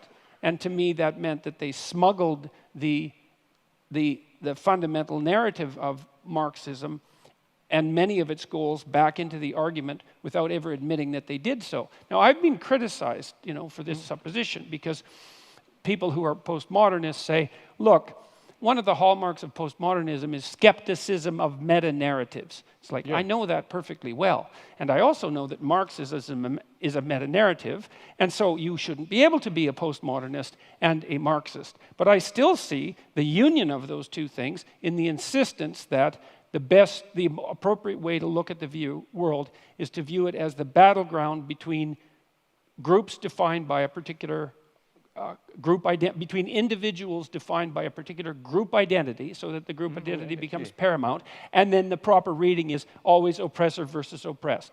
With a secondary insistence that's very similar to Marx's insistence upon the moral superiority of the proletariat, that the oppressors are by definition, because they're oppressed, morally superior. And there's the call for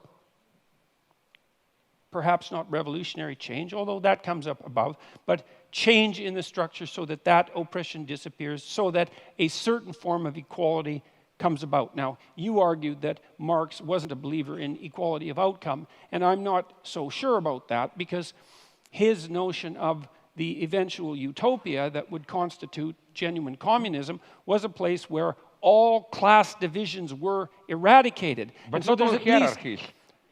Well, there's at least an implication that the most important of the hierarchies had disappeared. And so maybe he had enough sophistication to talk about other forms of hierarchies, but if that's the case, then I can't imagine why he thought that the utopia that would emerge as a consequence of the elimination of economic hierarchies would be a utopia. Because if there were other forms of hierarchies that still existed, people would be just as contentious about them as they are now. Like we have hierarchies of attractiveness, for example, that have nothing to do with economics or very little to do with economics, and there's no shortage of contention around that or any other form of ability. And so that's why I associate the social justice types who are basically postmodernist with Marx, they're postmodernist, with Marxism. It's the insistence that you view the world through the narrative of oppressed versus oppressor. And I think it's a catastrophe. I think it's a catastrophe. And you appear to think that it's a catastrophe as well. Just one sentence, and then you can reply. It's so strange that you mention, for example, somebody like Foucault, who, for me, are you aware that his main target was Marxism? Okay, for him represented his game was never a radical change, and this is what I don't like in this, what you call postmodern, let's not call them Marxists, but revolutionaries. It's this enjoying your own self-marginalization. The good thing is to be on the margin, you know, like not in the center and so on and so on. It almost made me nostalgic for old communists who at least had the honesty to say, no, we don't enjoy our marginal position. We want to do something central power. I find so disgusting. It's no wonder you don't get invited to lots of places. Yeah. No, you know, Foucault for me embodies this logic of revolution, and by revolution he meant any social change, serious, but small resistances and so on, small marginal places of resistance and so on and so on. So, okay, but let's maybe drop it here if you want, but since you are replying my question, you should have the last word here. No, I'll stop with that. Let's move to the next. We'll get back to these topics, no doubt, as we move forward with the question. So I'm happy to let that particular issue stop. Did you already do your Stalinist manipulation and censored the questions and how? Because this program that he described to us through some screens, questions, and so on, I think it puts him to the one who decides which questions are, as Stalinists would have put in, are the real voice of the people. Yes, and so yes. on. Well, hopefully we can trust him. Let's move on from that. At heart this evening, we're talking about happiness. At least that's the frame of the debate that we have tonight. And you've both been, in your work and also tonight, very critical of happiness as mere hedonism, pleasure-seeking, or even simply as a feeling. What does true or deeper human happiness consist of, and how is it attained? You? I don't care. Well, I don't. First of all, there's something you said 5 minutes ago or so. I think you were still at the podium. That I agree with profoundly, which is that happiness is a side effect. It's not a thing in itself. It's something that comes upon you. It's like an act of grace in some sense. And my sense is I accept even the theological undertone of what you said. Okay, no, the category of grace can be used in a perfect atheist sense. It's one of the deepest categories. Yeah, well, I'm sorry. Okay, good. Well, I would think that we could find agreement about that partly because of your psychoanalytic background. You know perfectly well that we're subject to forces within us that aren't of our voluntary control. And certainly happiness is one of those, because you cannot will yourself to be happy. You might be able to will yourself to be unhappy, but you can't will yourself to be happy. There are certain preconditions that have to be met that are quite mysterious in order for you to be happy, and then it happens. And then maybe, if you're wise, you regard that as a minor incomprehensible miracle that somehow you happen to be in the right place at the right time. Now, I've made the case that the most effective means of pursuing the good life, which is not the same as pursuing happiness, is to adopt something like a stance of maximal responsibility towards the suffering and malevolence in the world. And I think that should be pursued primarily as an individual responsibility. It's not like I don't think that political and familial larger organizations are necessary, but in the final analysis, we each suffer alone in some fundamental sense, and we have our own malevolence to contend with in some fundamental sense, and the proper beginning of moral behavior, which is the proper beginning of the right way to act in the world, is to take responsibility for that. I think you do what you can to conceptualize the highest good that you can conceptualize. That's the first thing, to develop a vision of what might be. And it has to be a personalized vision as well as a universalized vision. And then you work diligently to ensure that your actions are in keeping with that. And you allow yourself on that pursuit to be informed by the knowledge of your ignorance and the necessity for acting and speaking in truth. And a fair bit of that, I believe, is derived. I think it's fair to say that that's derived from an underlying Judeo-Christian ethic, and I make no bones about the fact that I think of those stories metaphysically or philosophically or psychologically as fundamental to the proper functioning of our society insofar as it can function properly. And so it's not happiness, it's meaning. And meaning is to be found in the adoption of responsibility. And then I'll close with this. Responsibility is not only to do what you believe to be right. That's not, because that's duty. That's not enough. Yeah. That's sort of what the conservatives put forward as the ultimate virtue, which is duty. It's not that. It's that you're acting in a manner that is in accordance with what you believe to be right, but you're doing it in a manner that simultaneously expands your ability to do it, which means that you cannot stay safely ensconced within the confines of your current ethical beliefs. You have to stand on the edge of what you know and encounter continually the consequences of your ignorance to expand your domain of knowledge and ability so that you're not only acting in an efficient manner, but you're increasing the efficiency and productivity and meaningfulness of what it is that you're engaged in. And I think that, and I believe that the psychological evidence supports this, even the neuropsychological evidence, is that that's when true happiness descends upon you, because it's an indication from the deepest recesses of your psyche, biologically instantiated, that you're in the right place at the right time. You're doing what you should be doing, but you're doing it in a manner that expands your capacity to do even better things in the future. And I think that's the deepest human instinct there is. It's not rational. It's far deeper than that. And it's something that's genuine and that exists within us and that constitutes a proper guide if you don't pervert it with self-deception and deceit. So that's my perspective.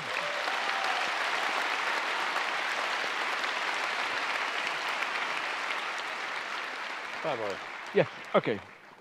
I'll try, if you are stupid enough to believe me, to be brief. You know? First, I like very much what you began with, this grace, or whatever we call it, moment of happiness. And I would like to, would you agree that the same goes for love, I think? We have in English, and they have it in French. I don't know if in other languages they have it. They use the verb to fall in love, which means it's in this sense, in some sense, a fall. You are surprised, you are shocked. Authentic love, I think, is something very traumatic even in this sense. I always like to use this example. Let's say you live a stupidly happy life. Maybe one night stand here and there, you drink with friends, then you fall in love passionately. This is, in some sense, a catastrophe for your life. All the balance is lost and so on. Yes, you know. That's why Cupid has arrows. Sorry? Yeah, right. Yeah. Absolutely. So, where I, second, surprisingly maybe for you, I agree with your point about Judeo-Christian legacy, for which I am very much attacked, Eurocentrist and so on and so on. You know, I wonder if you would agree with it. I will try to condense it very much. You know what's for me the deepest, I simplify it to the utmost, something unheard of, and I as an atheist accept the spiritual value of it, happens in Christianity. In other religions you have God up there, we fall from God, and then we try to climb back through spiritual discipline, whatever, training, good deeds, and so on and so on. The formula of Christianity is a totally different one. As we philosophers would have put it, you don't climb to God. You are free in a Christian sense when you discover that the distance that separates you from God is inscribed into God himself. That's why I agree with those intelligent theologists, like my favorite, Gilbert Keith Chesterton, who said that the cross, the crucifixion, is something absolutely unique because in that moment of Eli, Eli, lama sabachthani, Father, why have you abandoned me? For a brief moment, symbolically, God himself becomes an atheist in the sense of, you get a gap there. And that is something so absolutely unique. It means that you are not simply separated from God. Your separation from God is part of divinity itself. And we can then put it also in other terms, maybe closer to you, like that. That's why, for me, happiness is not some blissful unity with highest value. It's the very struggle, the fall, and so on. And that's why I hope we both worry about what will this possibility of so-called, I'm horrified with it, what Ray Kurzweil calls singularity and this blissful state. I prefer not to know, but the final point, very brief. What I only don't quite get, why do you put so much access to this? We have to begin with a personal change. I mean, this is also the second, or which one? I don't remember, forgive me, of your slogans in your book. First set your house in order, then. But I have an extremely common sense, naive question here. But what if in trying to set your house in order, you discover that your house is in disorder precisely because the way the society is messed up, which doesn't mean, okay, let's forget about my house. But you can do both at the same time, and I would even say, I will give you now the ultimate example, yourself. Isn't it that you are so socially active? Because you realize that. It's not enough to tell to your patients, set your house in order. Much of the reason of why they are in disorder, their house, is that there is some crisis in our society and so on and so on. So my reproach to you, benevolent, would have been, the joke, tea or coffee, yes please. Like individual or social, yes please, because this is obvious in extreme situation. Like I hope we agree to say to somebody in North Korea, set your house in order, no? Haha, I mean. But I think in some deeper sense, it goes also for our societies. I'm just repeating what you are telling. You see some kind of a social crisis, and I don't see clearly why to insist so much on this choice. Because, sorry, just to finish, I will give you an example that I think perfectly does it. How do we usually deal with ecology? By this false personalization, They tell you, what did you do? Did you put all the Coke cans on the side? Did you recycle all paper and so? Yes, we should do this. But, in a way, this is also a very easy way to discharge yourself. You say, okay, I do the recycling, so up, I did my duty, let's go on. So I would just say, why the choice there? Okay, so first of all, I have to point out that you have unfairly tasked me with 3 very difficult questions. And so I'm hoping that I can... That's life, that's life. As you said, life is a challenge, yes, and so on. So I'm hoping that I have the mental wherewithal to keep them in track and answer them in order, but you can help me if I stray. I was very interested in your comments about Christ's atheism on the cross, that final moment of atheism. That's something I'd never thought about in that way. Chesterton did. Yeah. Chesterton orthodoxy. A short no. book, excellent. No, it's a very interesting thought, because it's an unbelievably merciful idea in some sense, that the burden of life is so unbearable. And you see in the Christian passion, of course, torture, unfair judgment by society, betrayal by friends, and then a low death. And so that's about as bad as it gets, right? Which is why it's an archetypal story, right? It's about as bad as it gets. And the story that you describe points out that it's so bad that even God himself might despair about the essential quality of being. Yeah. Right. So that is merciful in some sense, because it does say that there is something that's built into the fabric of existence that tests us so severely in our faith about being itself that even God himself falls prey to the temptation to doubt. And so that's, okay, now, this is where things get very complicated, because I want to use that in part to answer the other questions that you answered. Look, there's a very large clinical literature that suggests that if you want to develop optimal resilience, what you do is you lay out a pathway towards somewhere better. Someone comes in, they have a problem. You try to figure out what the problem is, and then you try to figure out what might constitute a solution. And so you have something approximating a map, right? And it's a tentative map of how to get from where things aren't so good to where they're better. And then you have the person go out in the world and confront those things that they're avoiding, that are stopping them from moving towards that higher place. And there's an archetypal reality to that. It's you're in a fallen state, you're attempting to redeem yourself, and there's a process by which that has to occur. And that process involves voluntary confrontation with what you're afraid of, disgusted by, and inclined to avoid. And that works. Every psychological school agrees upon that, is that exposure therapy, the psychoanalysts expose you to the tragedies of your past, and redeem you in that manner. And the behaviorists expose you to the terrors of the present and redeem you in that manner. But there's a broad agreement across psychological schools that works.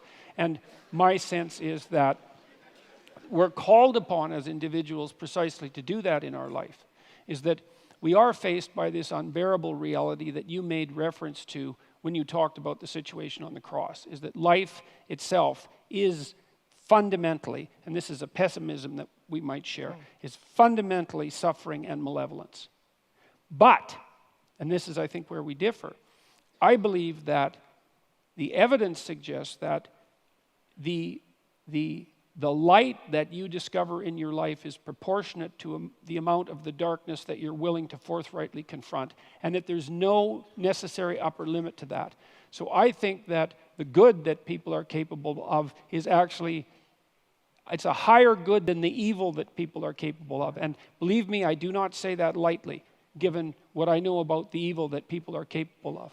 And I believe that the central psychological message of the biblical corpus, fundamentally, is that. That's why it culminates, in some sense, with the idea that it's necessary to adopt, it's necessary to confront the devil and to accept your, what would you say, the unjustness of your tortured mortality.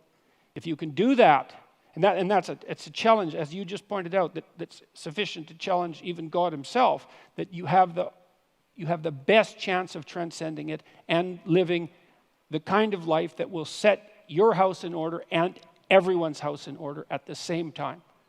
And so I think that's even true in states like North Korea. And I'm not asking people to foolishly immolate themselves for pointless reasons, when I'm working with people who are clinically and they have a terrible oppressor who's their boss at work, I don't suggest that they march in and tell them exactly what they think of them and end up on the street. It's not helpful, And so the pathway towards adopting individual responsibility happens to be a very individual one. But I do believe that the best bet for most people is to solve the problems that beset them in their own lives, the ethical problems that beset them, that they know are problems, and that they can set themselves together well enough so that they can then become capable of addressing larger scale problems without falling prey to some of the errors that characterize, let's say, over-optimistic and intellectually arrogant ideologues. I'll close, but very briefly. Let me close with one thing. One of my favorite quotes from Carl Jung, it's actually a quote that I used at the beginning of my first book, which was called Maps of Meaning, was that if you take a personal problem seriously enough, you will simultaneously solve a social problem. And this bears on your point, because it's not like your small family, even the relationship between you and your wife, is immune in some sense to the broader social problems around you. And so let's say right now there's tremendous tension between men and women in the West, and that's certainly the case given the divorce rate. Let's say that would be some evidence. And the later and later ages that people are waiting to become, enter into permanent relationships. There's a real tension there. And then if you do establish a relationship with a woman or a partner, but we'll say a woman in this particular case, you are instantly faced with all of the sociological problems in a microcosm in that relationship. And then if you work those damn problems out, if you can work them out within your relationship, then you can get some insight. It's not complete insight, but you can get some partial insight into what the problem actually is and get the diagnosis right, and you've moved some small measure forward in addressing what might constitute the broader social concern. And what's even better, you're punished for your own goddamn mistakes.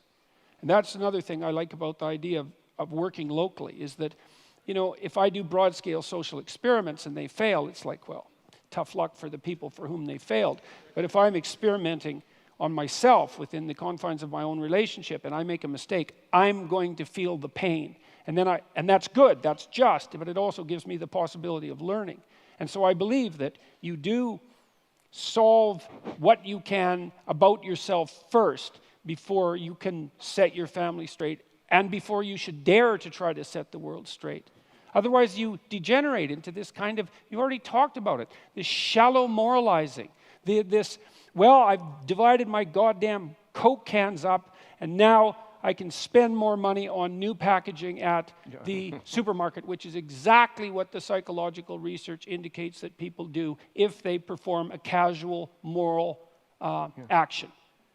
They immediately justify committing a less moral action because they've put themselves in a higher moral place. And you might, if you were a real pessimist, you'd say, well, that's why they performed the action to begin with. I think that's often true. That's associated with that shallow moralizing. Are we too much in this direction?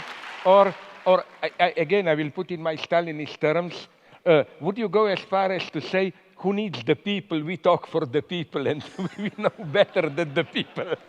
No, because I don't want to take too much of the time for the public, but you know what interests me? Would you then agree, because this is how Hegel reads the story of the fall, that fall really is felix culpa in the sense that for Hegel, before the fall, we are simply animals. It's through the fall that you perceive goodness as what will drag you out of the fall. So in this sense, fall is constitutive of the very, it's not you fall from goodness. You fall, and that's the dialectical paradox. Your fall retroactively creates what you fell from, as it were. And that's the tough lesson for cheap moralists to accept. But where I see, very briefly, maybe a counter question. What fascinates me, we didn't cover this, I didn't cover this, but speaking about ideology, would you agree? What fascinates me more and more is not big ideology in the sense of projects and so on. In our cynical era, people claim, oh, we no longer take them seriously and so on. But, and here, for me, social dimensions enters even our intimate space. Implicit beliefs, ideological presuppositions, why not, which we embody in our most common daily practices. For example, probably some of you already know it, I will nonetheless repeat a very shortened version. I was occupied at some point by the structure of toilets in Western Europe. I noticed this specificity of German toilets where, the sheet doesn't disappear in water, it is there exposed so that you smell it, and control it for whatever, and I immediately associated it with German spirit of poetry and reflection and so on.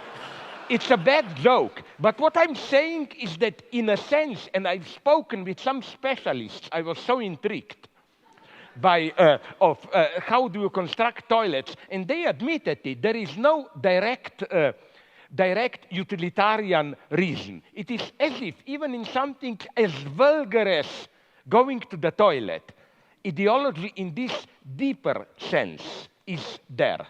Another thing that at the same level, I repeat one of my old jokes, that fascinates me intensely is how it's not just as superficial psychoanalysts claim, we pretend to be moral to believe, but deeply we are cynical egotists.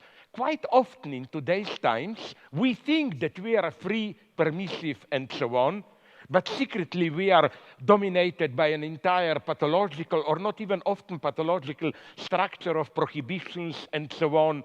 So we may, and this is what interests me so much, precisely in today's time where, and this is how, would you agree, we would explain these simple facts which may appear weird, that how apparently they tell us we live in permissive times. Take your pleasure, enjoy it. But at the same time, there is probably, so some clinicians are telling me, more frigidity and impotence than ever. Yes. That the lesson of psychoanalysis, I hope we agree, is not this vulgar one. You cannot perform sexually. You go to a psychiatrist. He teaches you how to get rid of authority and so on. It's a much more complex situation. And this is what interests me immensely. All this set of implicit beliefs, how you don't even know, but you know, I will repeat the story that half of you know and you. My favorite, that Niels Bohr anecdote. You know, he had a house outside Copenhagen, the quantum physics guy, and he had a horseshoe, a superstitious, above his door, yes. And then a friend asked him, but do you believe in it? Why do you have it there? And he said, of course not, I'm a scientist. Why then do you have it there? Because I was told it works. The idea is it prevents evil spirits to enter the house. It works even if you don't believe in it. Ne? That's ideology today. That's ideology today. It's fundamental. Okay,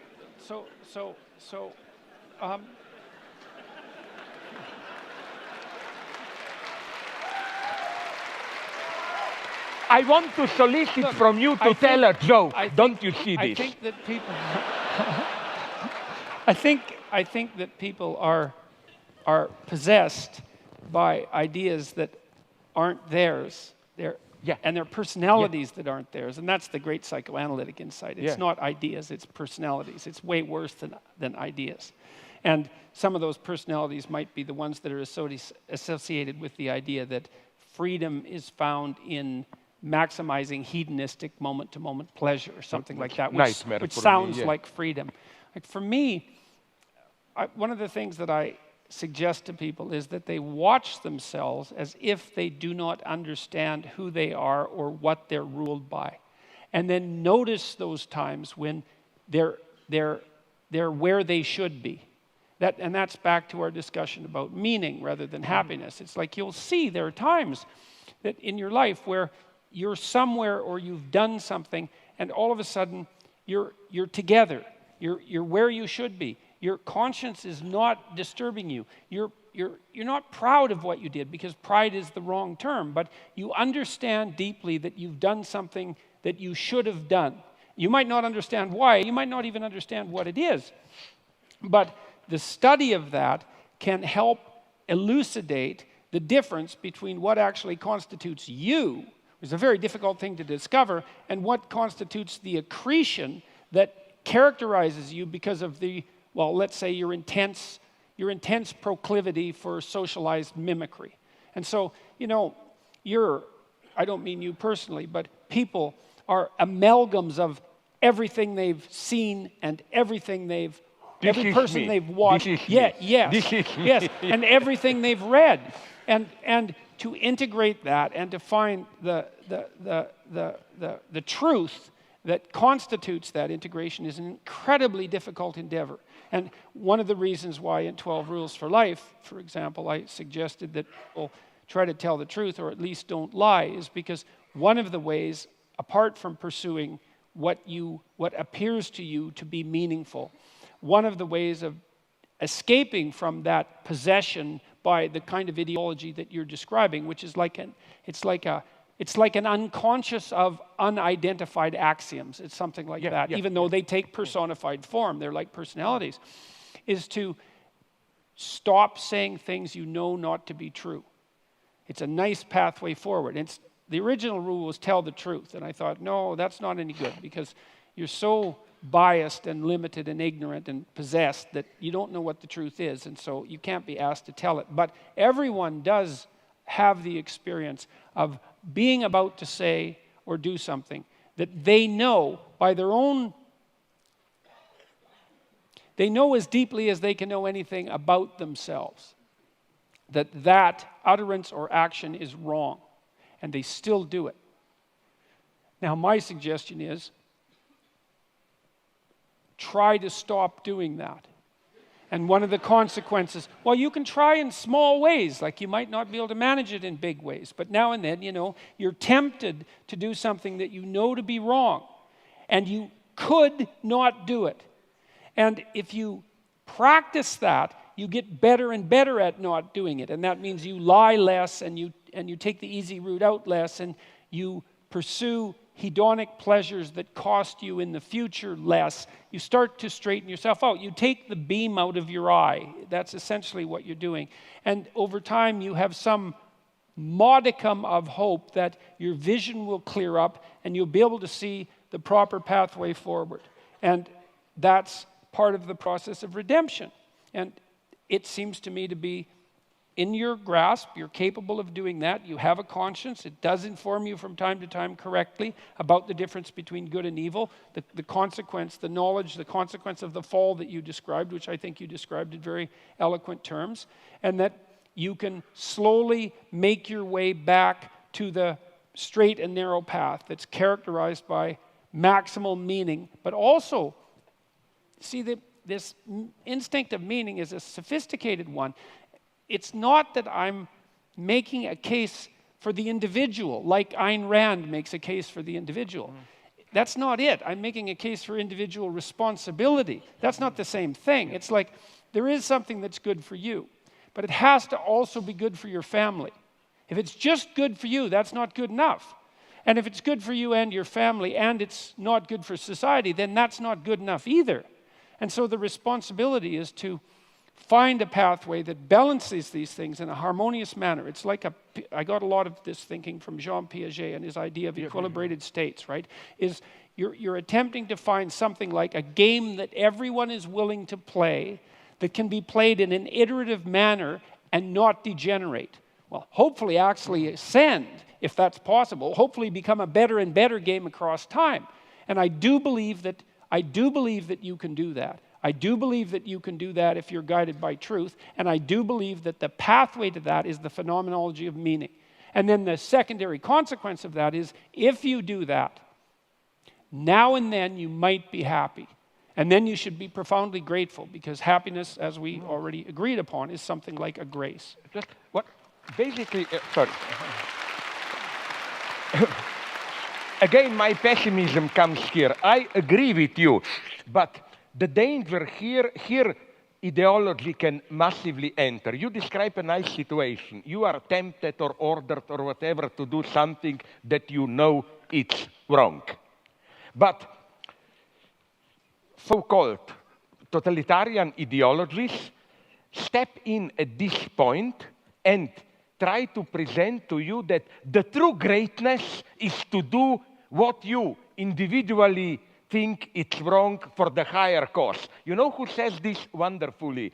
A horrible guy, not one. Heinrich Himmler of SS.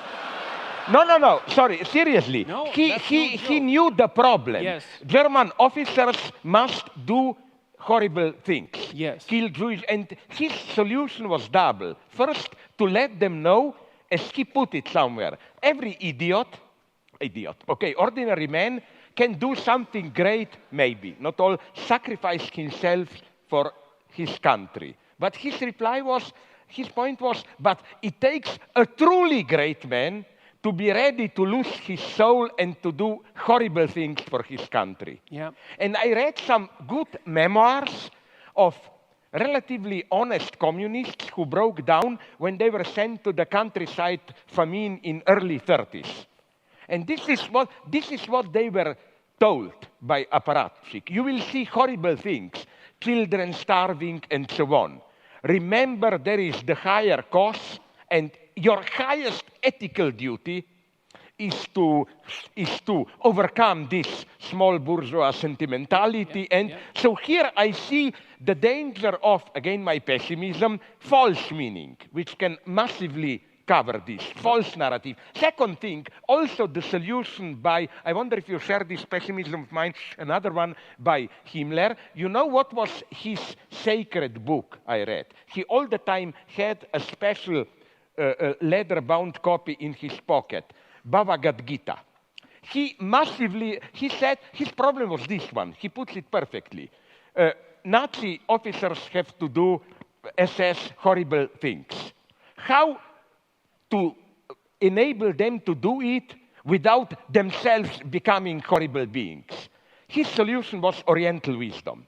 To learn to act from distance, I am not really there, and this was the shock of my life. Based on this, do you know the book? I found a book, the guy then wrote many books, Brian Victoria, Zen at War.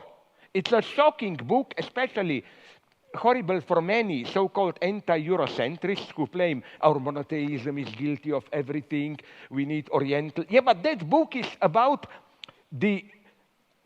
apart from a couple of exceptions, the behavior of Zen Buddhist community in Japan in the 30s, early 40s.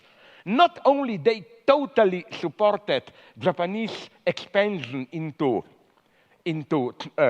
China, they even provided properly Zen Buddhist justification for it. For example, the one, you know who did this? No, you are not as old as me, I remember him, D.T. Suzuki, the great yeah, but okay, he was doing this in the 60s, but as a younger guy, he was fully supporting Japanese militarism, and one of his justifications was this one, the advice of Japanese military to them to support Zen Buddhist training. Because he says, it's one of the most horrifying things that I've ever read, he said, sorry, don't take it personally, but let's say an officer orders me, if I were to tell this to you, it would be too obvious, so I pick you, I have to kill you, stab you with my knife. And he says, if I remain in this illusionary self, then I feel responsible, I kill you. But he says, if you are enlightened by Zen Buddhism, then you know there is no substantial reality, you become a neutral observer of your life, just a flow of phenomena, and you tell yourself, it's not that I'm killing you, but in the cosmic dance of phenomena, my knife is floating and somehow your knife false. You know what I'm saying? This, I'm not disputing some spiritual greatness of Zen Buddhism. I'm saying how even the most enlightened this spiritual experience can serve a terrible cause. Now, because we're running very quickly out of time, and it's clear that this conversation could go for a very long time, I'm going to ask one representative question here and give you each 1 minute each. And that is simply this. Coming from online, what is one thing you hope people will leave this debate with, and why? Jordan.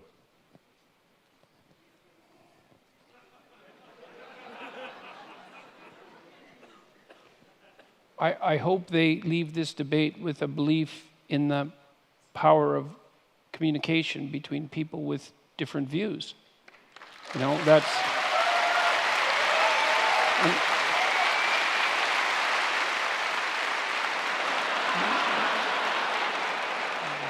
I mean, there is a growing idea on college campuses, tell me if I go over my minute, that there really is no such thing as free speech, because people are only the avatars of their group identity and they have nothing unique to say. And besides that, there's no communication across boundaries of identity or belief. And I think that that's an unbelievably dangerous and pernicious doctrine. And I think that people of goodwill, despite their differences, can communicate, and they can both come out of that communication improved, even though there might be some dissent and some dissent on the way. And so that's what I would hope people would come out of this. Thank you. I will be more concrete, even politically. There is today, so it appears, this big conflict between all that postmodern stuff that you oppose and this alt-right and so on.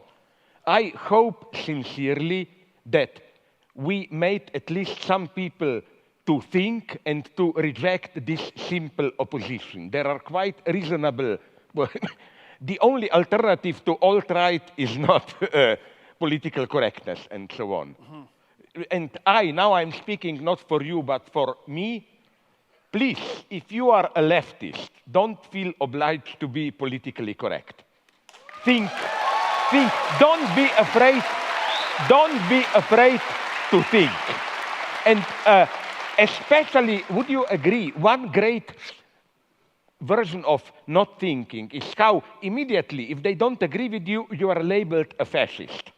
But that's the laziness. People find something they don't agree with, instead of thinking, they think about something we all agree was a bad thing, you are a fascist, and so on. You know, it's not as simple as that. Even Trump, of whom I'm deeply critical, no, I'm sorry to tell you, yes, he is a catastrophe in the long term and so on, but he is not a fascist. You make it all too easy to play these games. I just want not a positive result, but to shatter you a little bit, to make you think.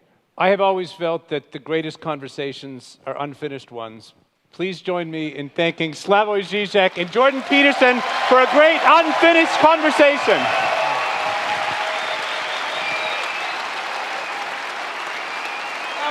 Hi. It's nice that we survived this, I mean, now. Thank you, Slavoj.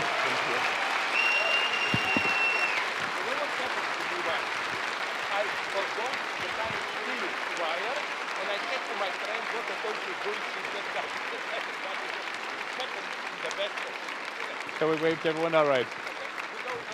We go out this way.